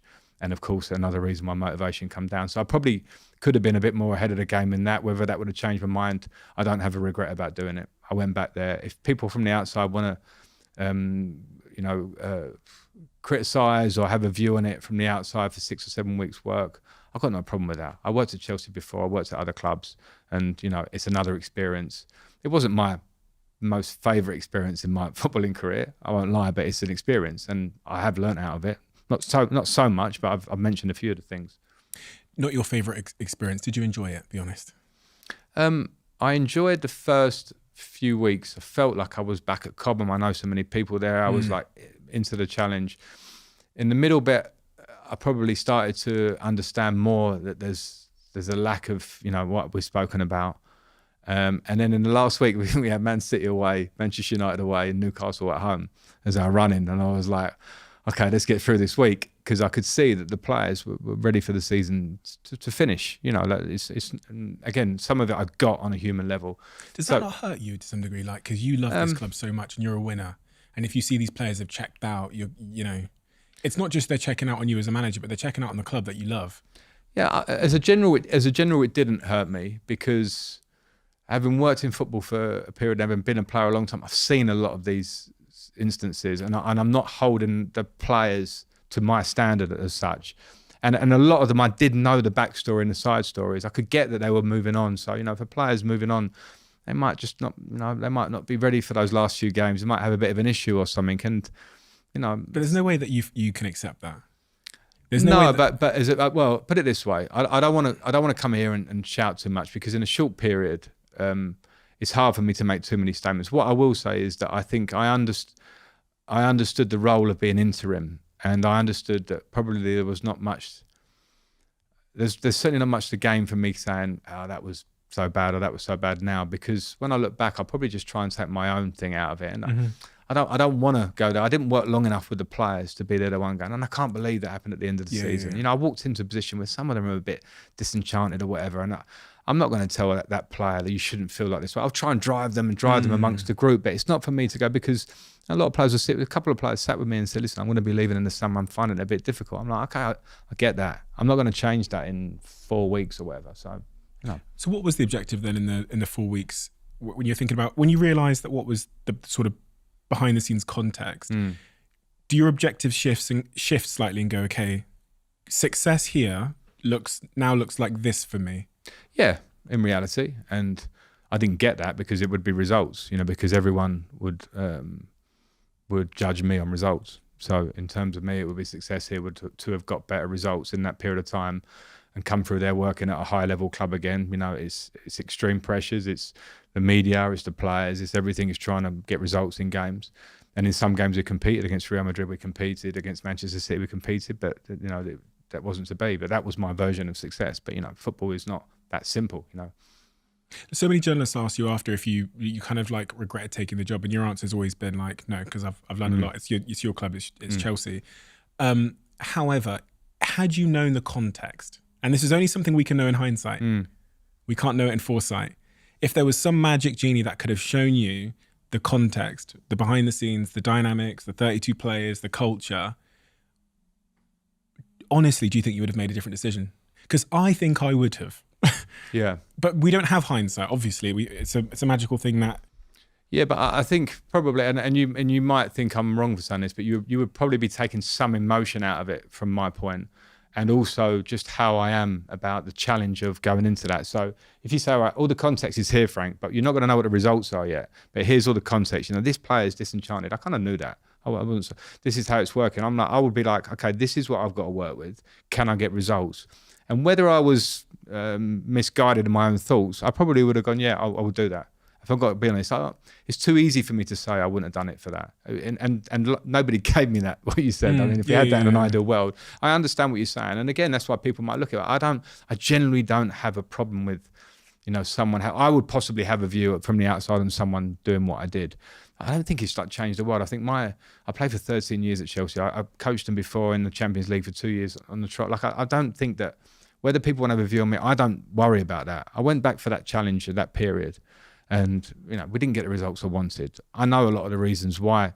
I'll take the responsibility for my reasons why. And that was it. I don't have a big issue with it. It's like, because it's Chelsea, it's so topical. You manage Chelsea, one of the biggest clubs in the world, and it's one of the clubs that takes so much, especially in the Roman Abramovich years, so much interest, because there's a turnover. You lose 1 or 2 games, and it's like, oh, what's happening here. So, you know, it's I'm big enough and strong enough to handle that stuff. So you would have, having seen the context, you would have backed yourself regardless. I don't know, regardless. That sounds like I'm thinking I'm some Superman that turned out not to be Superman. No, Do you know what I mean? I don't know. You're asking me. It's so hypothetical. The season ends eventually. Relieved in any way? How do you feel when it ends? The last, as I said, the last couple of weeks were quite tough because it was seeing out a season. That's not for someone like me and for a club like Chelsea. Like, it's not a nice place to be. You know, I want to challenge for things, and that's not nice. So relief, probably, yeah, because I knew it would end, and it ended, and it wasn't that nice a time. Time to have holidays that I'd planned before, yeah, for sure. And time to reflect. And I haven't got a huge amount of reflections on it. You know, a lot of people have, but I haven't. I've got more reflections on the year at Everton and 18 months at Chelsea before and Derby. This period was so abstract in a way for me. That interim role was so different that I can't put it into a context of like, I wish I'd gone on a meeting on day one. If I'd have done a meeting about culture, I think it would have changed. Like, it wouldn't have changed, you know. If my tactics were slightly different in that game, I don't believe it would have changed. And me, overthinker, would definitely think that if it was there. So, you know, I might be right or wrong, but so relief and a feeling of like, I wish that had gone better, you know, like that's human nature. You know, I wanted it to be better because I'm a Chelsea person, you know. The Chelsea fans were fantastic with me. Like, in this modern world, I'm not saying flick online, you'll find everyone fantastic, but in terms of Stamford Bridge, I think there's an understanding at the moment that the club's not where it wants to be.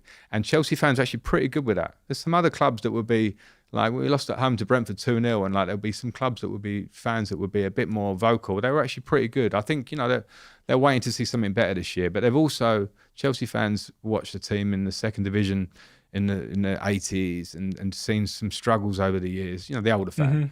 And so I do think that the success that they've enjoyed as a club for these 20 years or so, there's a real appreciation of it. And, you know, they don't want it to go on forever, but I do think they understand it's a difficult moment. I certainly felt that at Stamford Bridge.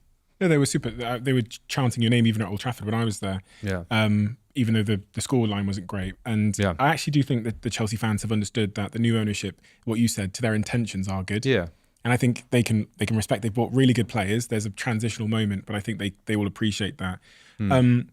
All of that stuff, all of that noise online, Christine, you, family, you mentioned scrolling online. How does one keep those two worlds apart so that you can focus on your job without letting the outside world in too much? Have you got a strategy? What's your... I don't scroll too much. You don't scroll? No. Do you scroll at all? Very, very occasionally. Do you have the apps? The social networking apps and stuff? I have Instagram. Right, okay. Yeah. Which I have an Instagram page, but I'm not very active on. It's just not really me. So I don't really scroll. I scroll for like nosiness, you know, what's everyone up to, and, you know, a few friends and stuff or whatever. But I don't actively do it because I'd say I don't have the time to do it in terms of myself. It's just not something I appreciate. Anyone else wants to show themselves, you know, sunbathing or in the gym, like that's their prerogative. I've got no problem with that. It's for me, it's just not something I do. And then that's a nice line. I'm quite a boxer in my life. When I say that, I mean I box off things, and when I want to box off, I don't want to hear that you know what some fan in so and so is going to say about me here and flick on the comments from a Chelsea post. I would just flick by that.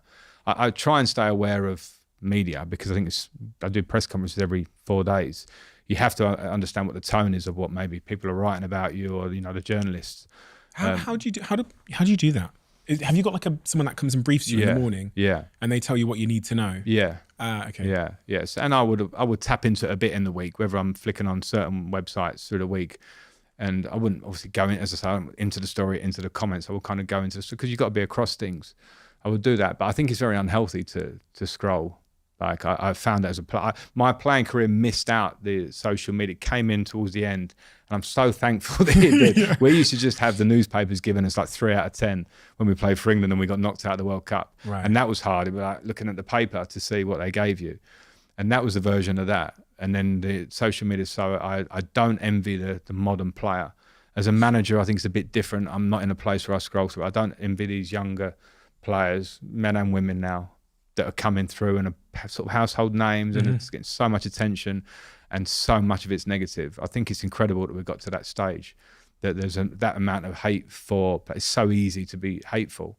And I would try and say to the young players, don't look at it. But the minute the game finishes, they're flicking, and it's difficult. In your professional career, what do you kind of count down as the hardest moment in terms of scrutiny in your professional and like your playing career and your managerial career? What has been the hardest moment for you? Playing for England. Really? Yeah. 2006? 2006 World Cup. I broke the record for shots at goal without scoring.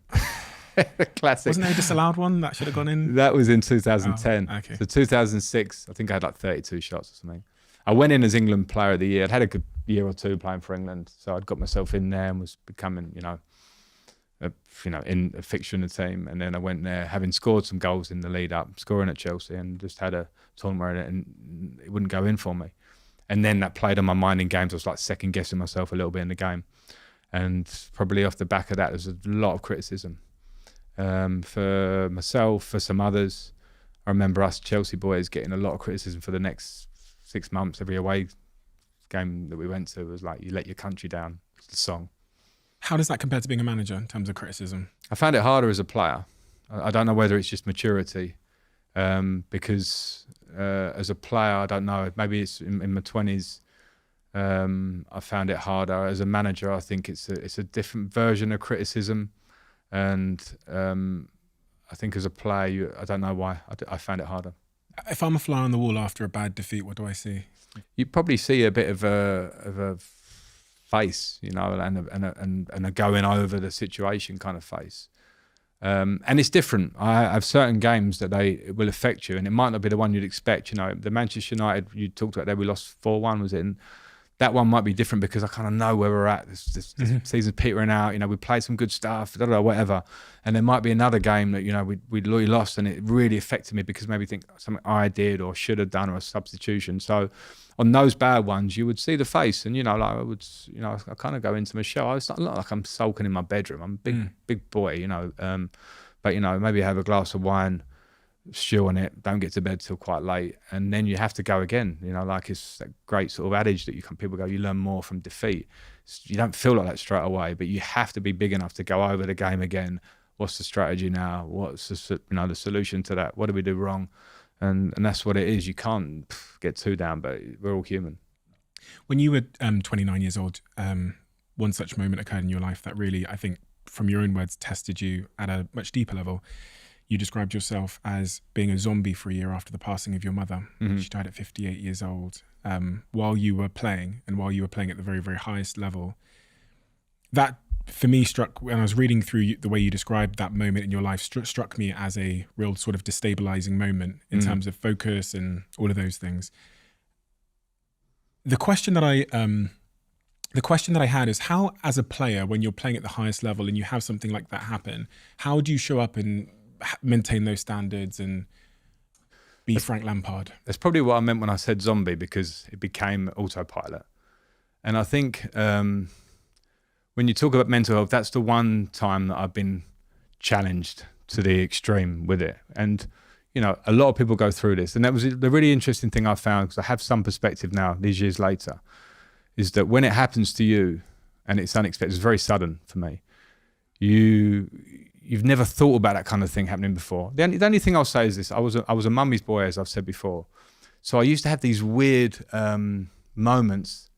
I don't know if you had them. I had them sometimes when I think about death, and I kind of go, "Oh God, when you die, there's nothing." And I have those moments, and it hits me in the stomach for about like 4 seconds. I'm driving along, and I'm like, "There's nothing." There's absolutely nothing. And then you go, "Oh, don't worry, you got to go to work," and life carries on. And I used to have that with my mum. I don't know, it was probably reliance I had on her. I was so like mummy's boy, growing up. That I remember as I got a little bit older, like to my teens, and I was like, imagine mum wasn't there for a moment. There was a panic for like 10 seconds. I remember them. And then because I was 29, as you say, and it was very sudden. I was in a hotel that we used to stay at pre-game. We were playing Wigan in the evening at home. I got a call from my sister telling me that she'd fell ill. And then so I kind of went, okay, she's going to hospital. Okay, that's a bit dangerous. So I went to sleep. I didn't sleep. Supposedly would sleep. I was kind of laying there a bit like tossing and couldn't get off. I'm angsty. I've got another call. And then as we get on the bus to go to Stamford Bridge, which is like a mile, I get the call that no, she's getting much worse. So I'm like, right, I'm in Frank, I'm a sportsman, go and do your job mode. And then I just kind of broke a bit on the coach. I felt myself go grey. And someone said to me, I said, "You went grey." But I felt myself go like, oof. Anyway, got to the stadium, said to the manager, "This is what's happening." And he was like, go. So I was like, in my tracksuit, drove over to East London. Mum's in hospital.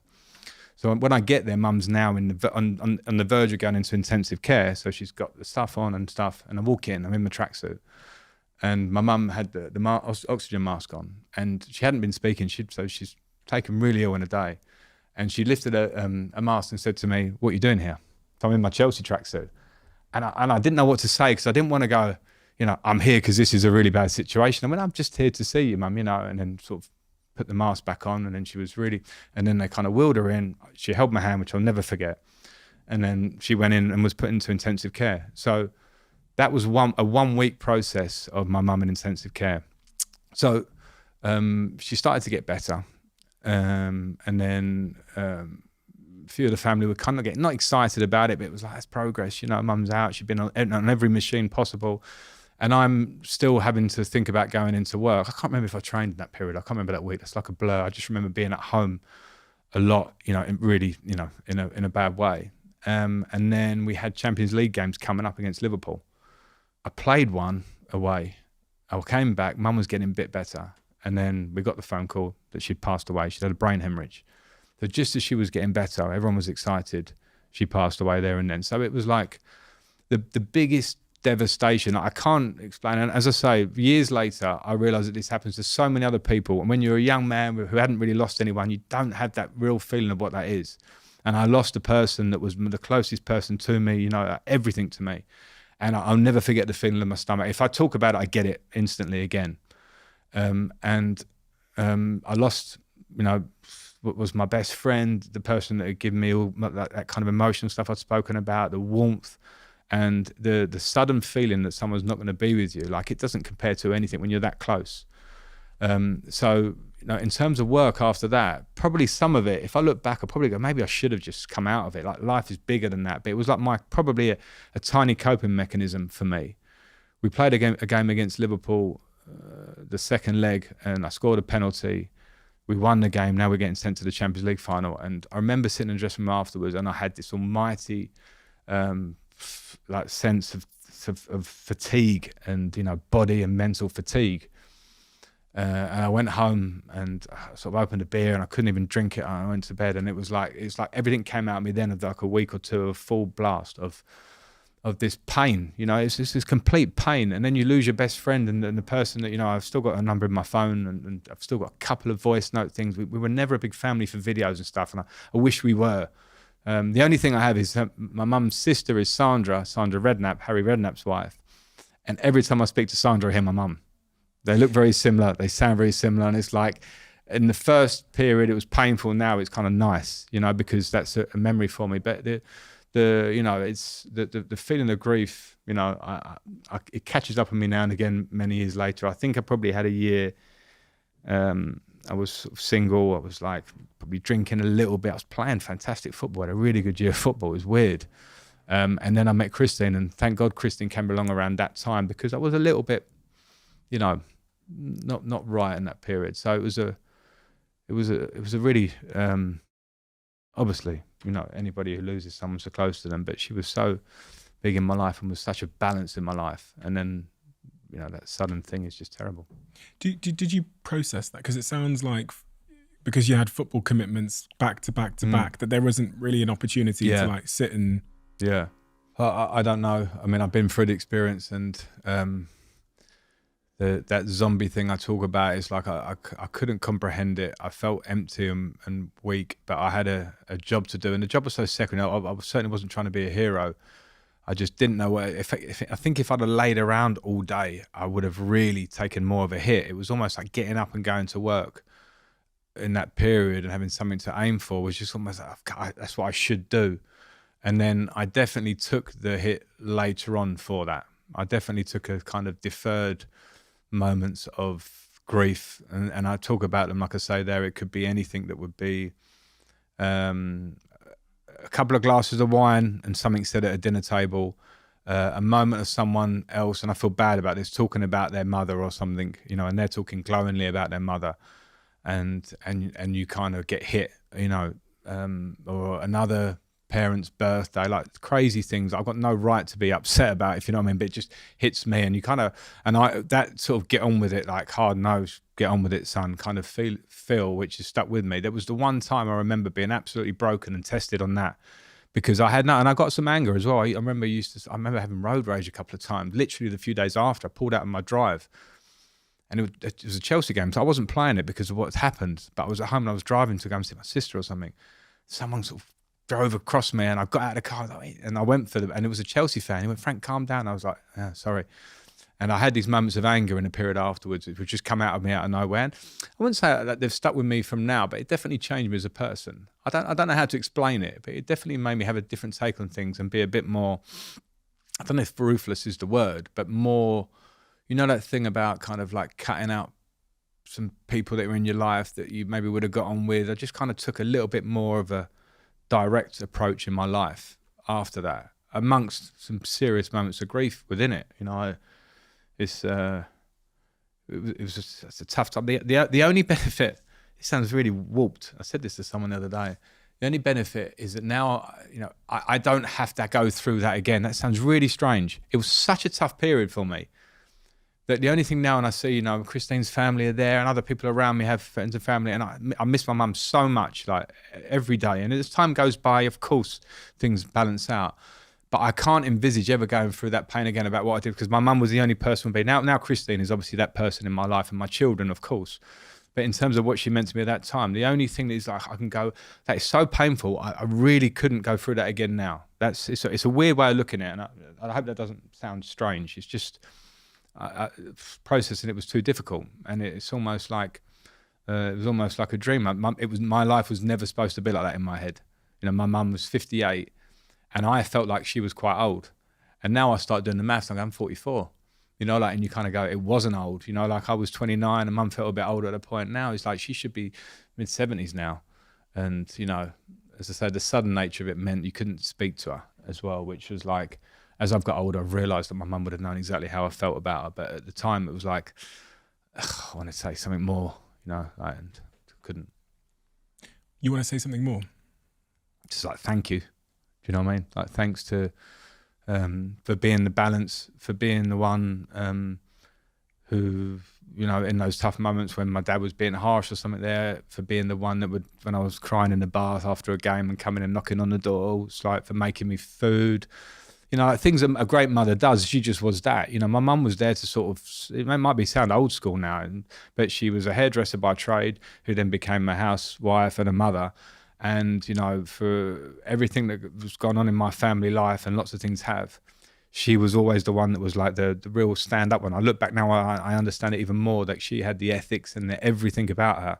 And then I would love to just be able to say that. You know, it's like those, you know, an emotional song can get you going. It's like, can I speak to her one more time to say, here's a monologue for you, you know, like just to hear it. But with time, I definitely have got more strength in the fact that she knew that. And that's it. And when everyone I speak to says that you are that class act, you're kind, you're empathetic, and all of that, now I know where that comes from.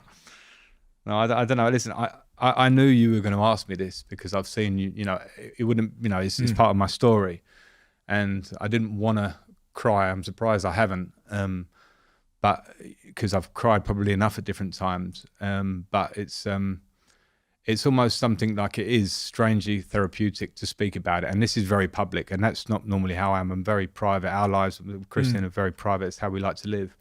And sometimes when those moments where I say the really grief-stricken moments over a glass of wine, I kind of feel better after them, because that's probably what I held in when I was like hitting that penalty and people giving you huge applause. I remember when you scored that penalty when your mum had just died, as if it was like a hero moment. It wasn't. It was me just kind of going, I've got to try and do this and do my job. And then these moments now sometimes are quite therapeutic, if I'm honest, but it's, you know, especially for other people that have gone through that and much worse. You know, a lot of worse things can happen in different ways, but until you feel that loss, you know, I actually remember thinking when I lost mum, it was like a couple of my friends lost their parents when they were younger. And I remember then thinking, I've never really broached that subject with them. You know, a couple of my friends are like 14 and lost, I met at school like that age, who had already lost their parent or were in the process of, And I never really kind of went, and they were like 14, I was 29, and I'd never even not thought about it. But you kind of go, oh, sorry, mate. And then you move on and you go, imagine what's, all the things, and I had to process at 29, it's slightly different. But those things, so it, life kicks you sometimes. And that was the biggest kick I think I've had till this point, and hopefully for a long time. Do you talk about your emotions with Christine? Yeah, I do. I think I'm quite good about that. She will say to me sometimes that I'm quite closed to that stuff. And then that kind of kicks me into talking about it because... They're really good at that, aren't they? Yeah. My girlfriend's really good at that. Yeah. Annoyingly good at that. Yeah, no, they're really good. And I don't mind. She sees me going into the zone kind of thing sometimes. And she'll be like, what's bothering you? And I go, oh, well, it's this. It's probably something that's a bit irrelevant or something. But is that the first answer you'll give? Because mine's usually nothing. Nothing. I'll do that too. No, I definitely do that too. Because I don't want to open the box. No, it's true.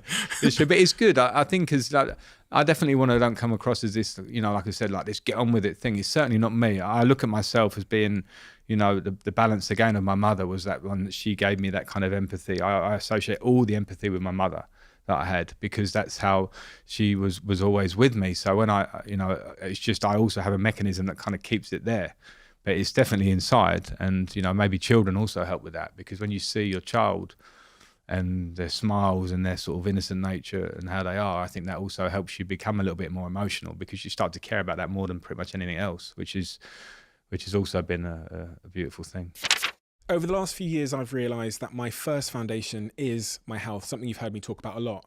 Nothing matters more than that first foundation. So that is why I'm so excited to be involved with a company like Whoop, who are leading the charge when it comes to bettering your health. All my friends have received free Whoops from me because once you've tried Whoop, I think it's like lights turning on to your health. That's the only way I can describe it. My sleep, my performance, my recovery, my stress, it's like someone turned the lights on. I'm sure you guys know, but for those that don't know what Whoop is, it's a wearable health and fitness coach that provides you with the feedback and actionable insights into your sleep, recovery, training, stress, and overall health. And I have become entirely, utterly obsessed with it. If you know me well enough, you know how obsessed I am with the smallest details. I think the small things compounded together produce the biggest gains in our life. And that is exactly what Whoop does in my health and fitness every single day. Being able to see my 1% gains on Whoop has had a profound impact on my health journey. I highly recommend you try it. All you have to do is search join.whoop.com/CEO to get a 3 months Whoop membership on me. And if you do, send me a DM and let me know how you get on. I'd love to know. A quick word on Huel. As you know, they're a sponsor of this podcast and I'm an investor in the company. One of the things I've never really explained is how I came to have a relationship with Huel. One day in the office many years ago, a guy walked past called Michael and he was wearing a Huel t-shirt. And I was really compelled by the logo. I just thought from a design aesthetic point of view, it was really interesting. And I asked him what that word meant and why he was wearing that t-shirt. And he said, it's this brand called Huel and they make food that is nutritionally complete and very, very convenient and has the planet in mind. And he, the next day, dropped off a little bottle of Huel on my desk. And from that day onwards, I completely got it because I'm someone that cares tremendously about having a nutritionally complete diet. But sometimes, because of the way my life is, that falls by the wayside. So if there was a really convenient, reliable, trustworthy way for me to be nutritionally complete in an affordable way, I was all ears, especially if it's a way that is conscious of the planet. Give it a chance. Give it a shot. Let me know what you think. What's the future like for you, Frank? What do you think? I don't know. It's hard to know, It's hard to know. A lot of people can say to me, "Oh, you should, get into punditry. It's easy. Put your feet up. Do what that's." And it's certainly I get my enjoyment. I get gets my blood flowing is working and being a coach. So that's what I want to do. And I'm in no immediate rush to do it. The reality is, off the back of Everton and Chelsea, it's probably time for me to take my time anyway. Because of what opportunity there might be out there. There may be no opportunity. There may be something that comes up that I want to look at and say, does that work for me on all purposes? Because I get your point with the Chelsea one. It's like, did you really need to take that? And the jobs I've taken have been quite challenging. And a lot are. I'm not saying I'm going to be given this, like, here you go, this is going to be great. So I would try and choose well without sounding too picky because, I will want to work. And in the meantime, do the things that make me happy, which is being around my family. I like to travel. It's like the one thing that I really like to spend my money on. But it's when I travel, I want to go better than home. Mm-hmm. And if I don't go better than home, I'll stay at home. And I've got a nice house. So So we loved that. So I'll, use the time to travel a bit, be with the family and my children, spend more time. My elder daughters are doing A-levels and GCSEs now, and be around that. And that's nice. And sometimes, I think that's good for me because I am so driven. It's like, I feel like I should work. And actually, sometimes you go, actually, I'm 45 and I've done all right in my life. Maybe I don't need to work. And that's not a bad place to be. I'm fortunate. I have gratitude for that. So at the moment, it's the gratitude of that, enjoy it, and then try and work again. And what will be your sort of decision-making framework when people call and they say, what about this job or what about this? How would you decide whether it's worth taking the... Well, it's hard to say, but from my experience, I would want to make sure, I would want to have conversations to find out what the job is. And I can't sit here, feel this way and talk to you about being aligned, and they need to feel the way that, I'll be the coach and they're going to do this and work together, and probably take another job where it doesn't feel aligned. I shouldn't do that. So I'd want to have a conversation and be like, what can I do for you? I have to sell myself, clearly, that's the point. But how will it work together, and maybe get something that feels a bit like, and I don't mind, I will work, in the UK, anywhere. I would travel if an opportunity came up. I would certainly prioritize a bit of family to make sure that it's something that works for my family, ideally. So I don't know about that one. Everyone seems to be going there. They do. I mean, I would prefer to stay in the UK for sure. And I don't mind. I went and lived in Everton for a year, lived in Derby for a year. I miss my family a lot, but you have to, make those big decisions. We're fortunate in ways. But I'll see what comes up. It's hard to call before it comes. If we sit here in 10 years' time and this next sort of 10 years, this next decade has been a success, what does that look like? What would have had to have happened for it to have been a success this next decade? Well, 55-year-old Frank and me. 55. Well, I'm here, so that's good. At 55, I think obviously the family to be well and healthy. You understand that more when you hit. For me, it was hitting probably 40, health and understanding. Maybe you check yourself more on those things and lifestyle, and then to be hopefully have managed and had success coaching. That's what I want to do. I can't see what that looks like, but I would love to be able to show myself consistently in a job, what I can do. I haven't had that opportunity yet, for whether that was me or whatever the circumstances have been, but to do that. So I'm very determined to do it. I'm good like that. I'm determined and I like to work. Like anyone who knows me will know that. Like regardless of what my career has been, if you put it in front of me, I'll tackle it head on. And then, I'm always trying to improve. So hopefully in 10 years I can show you that. There's got to be a part of you that wants to go back to Chelsea someday. Knowing, if I know you the way I know you, there's got to be a part of you inside you that's like, one day I'll go back. It's funny, like you talk about, should you have taken that job? I reckon if you'd have asked me that before going back, I might have said no, as in, not like I don't want to go back to Chelsea, but I would have certainly seen myself, no, like that's chapter's done as a coach. But now I've been back, I would think about it even more. And it's strange. And I think, the fact that the ownership has changed at Chelsea and it's gone in a different direction, I think it can be a really positive thing for the club. I think people might not see that now, but I think it really can. But obviously I have a lot to do to be part of that ever. But like I don't, you have to make a clear decision. When I played 13 years for Chelsea, I said I'd never play anywhere else. I ended up playing at Man City. Some people criticise me for that. It's fine. I didn't expect it, but Man City was an amazing experience. I went to New York City. It was an amazing experience. When you become a manager, you can't say, I'm going to be Chelsea manager, I'm going to be this. You have to take the journey, because those are the rules for all of us. You can be, a success for a moment at Everton, everyone goes, well done, you stayed up, and then next job, what is it? And I have respect for so many big clubs that, there are certain clubs I wouldn't manage. I'm not going to declare them because that just sounds like cheap. But I think it's important. I respect my time at Chelsea as a player and what the club means to me. But I don't see it as the be-all and end-all. But as I say, having been back there, it did relight a fire. I left Chelsea in COVID as a manager. So I didn't have any fans my last period. So I kind of walked out like a little bit through the back door, in a sense. And this time it felt different. And that wasn't a great period. But it is still a huge club for me, so maybe. I'm really excited to watch what happens next. Thank you. You did a great job at Derby. Obviously, then you got Chelsea into the Champions League. I think finished 4th that season. Under a transfer ban, and then you kept Everton up on the last day of the season, which again most people had kind of counted Everton out. So obviously there was that interim period. It's funny because I'm going to be honest. So when we were meant to have this podcast last time, then you called me and said, "Listen, I can't come, can't tell you why." and I kind of put 2 and 2 together and figured it was the job. I looked at that and thought, look, I don't know, at Chelsea at 11th or 12th at the moment, like what's the worst that can happen really? What I didn't know is the back context. So if I was in your shoes, in hindsight, and we don't have hindsight in the moment, I would have not taken the job if I was in that situation. But in foresight, I definitely would have. 100%. Yeah. For all the reasons you said. If Manchester United called me now, I'd take the job. Yeah. And I have no experience. Yeah. But I think I'm really excited to see what we see next from you in your sort of managerial career, because I mean, the experience you've had, warts and all, is worth a ton. Yeah. You know?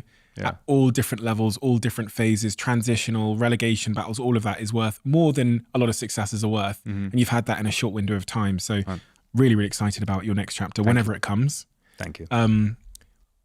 Is there anything at all you would say to Chelsea fans that are watching this now that are that would love to, you know, Chelsea fans will be listening to this because they want to get your opinion on what's just happened, but they probably want to get your opinion on like what you think the future looks like, I guess. And also, I think a lot of them do want to like check in on you, because since you've left, we've not really heard from you in such context.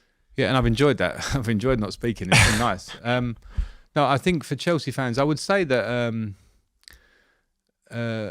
in terms of what do I think is next, I listened to Pochettino spoke yesterday. It was his first press conference, and he spoke very well, and he spoke about bringing a unity at the training ground and a family feel, and then winning, which is Chelsea DNA. So I think they've got a really good manager in charge, and I think the players will definitely develop with their, you know, as they develop naturally. They're good players, young players. There has to be some patience in putting that together, because I think that has to be clear.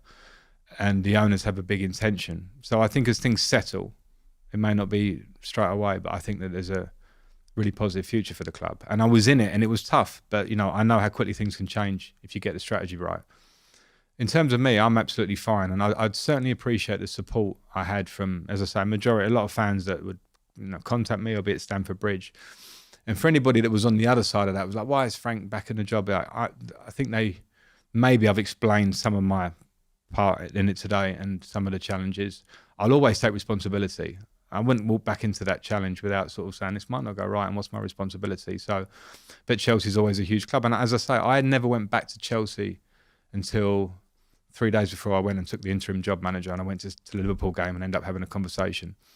And it was a difficult period for me for some reason. I left in COVID, as I say, and I moved on to Everton. And it reignited that kind of feeling being back at Stamford Bridge, I have to say. Not that I lost it, it just reignited it. And, you know, so to Chelsea fans, I don't know, I'm fine. I'm fine. I appreciate their support, even my playing career. It's nice when you finish playing, because your playing career is there, and I can look back on it with a lot of pleasure for a lot of the good moments. When you're in it, it's like, what's next? And you're sort of like always challenging yourself. When you finish, you kind of go, yeah, you know, that was good. That was all right. There was a lot of good stuff. So they were good times, and I was very thankful to be part of a great club, and we'll see. You gave Mason Mount his start. Yes, I think he's a great signing for your... Yeah, that's what I was going to say. Thank you for that. He's fantastic. Why is he leaving Chelsea? He's born and bred, isn't he? Yeah, I think it's a complicated one, and in the end, I think he's got a year left on his contract. What I'll say about Mason is, all the things I spoke about there, you talk about like modern players and how the game's changed. He is a throwback to the attitude and the commitment and the quality. You know, that was the beauty of working with Mason, was that he gave you so much in terms of his effort every day. Anything you'd ask him to do, it was like, yeah, and he kind of got it.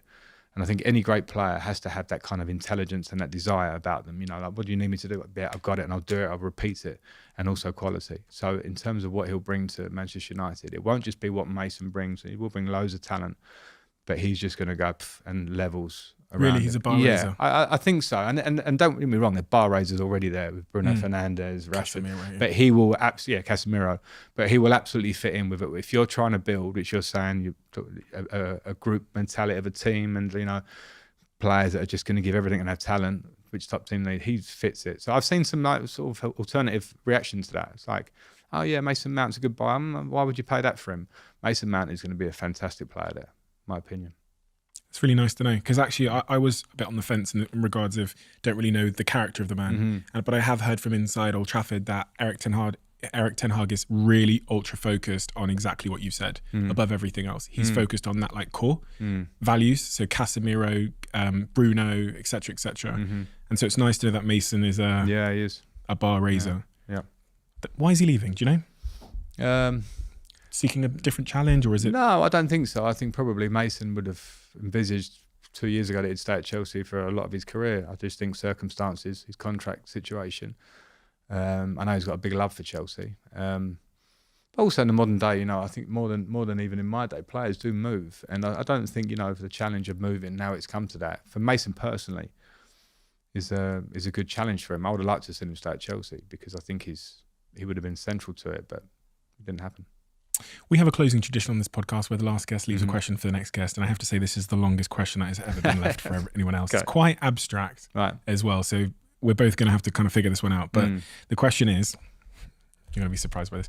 When broken down to its roots or origin, the word enthusiasm begins with en, theos, which means with God. For people who have not identified something which they are truly passionate about pursuing, can you suggest a way to cultivate that enthusiasm? That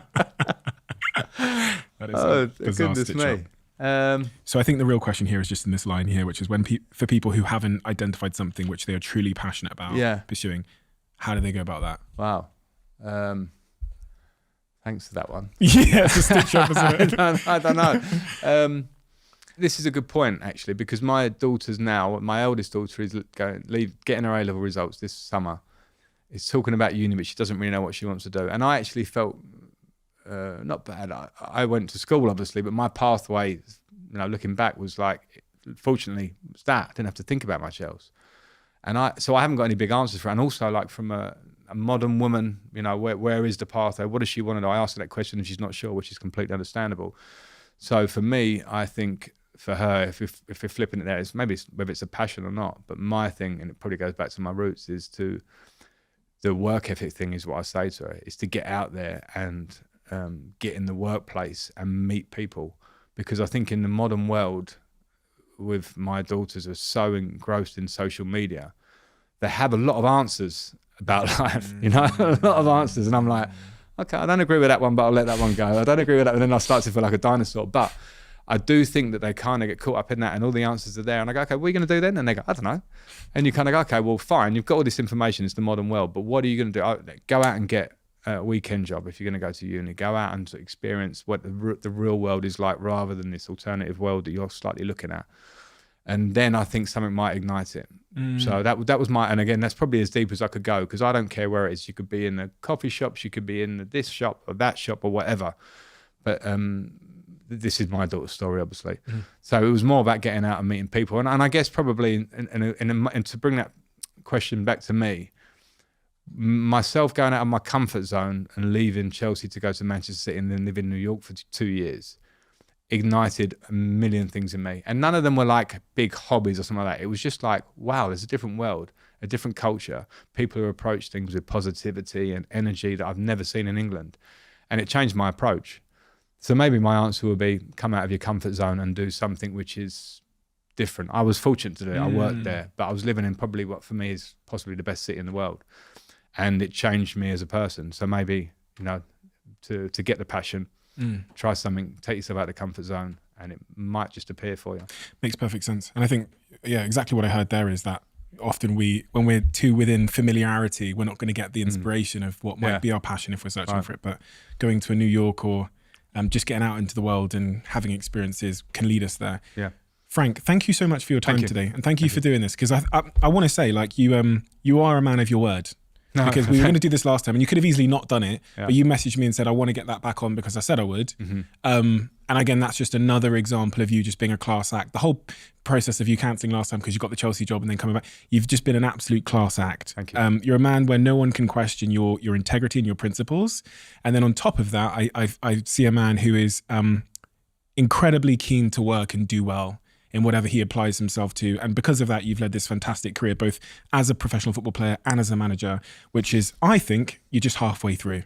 Right. And there's this whole new season as you get up to, 45 years time, you're going to be 90.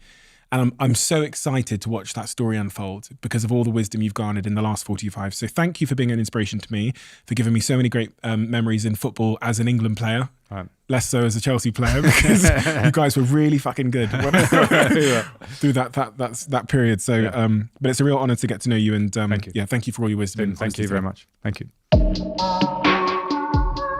If you've been listening to this podcast over the last few months, you'll know that we're sponsored and supported by Airbnb. But it amazes me how many people don't realise they could actually be sitting on their very own Airbnb. For me, as someone who works away a lot, it just makes sense to Airbnb my place at home whilst I'm away. If your job requires you to be away from home for extended periods of time, why leave your home empty? You can so easily turn your home into an Airbnb and let it generate income for you whilst you're on the road. Whether you could use a little extra money to cover some bills or for something a little bit more fun, your home might just be worth more than you think, and you can find out how much it's worth at airbnb.co.uk/host. That's airbnb.co.uk/host.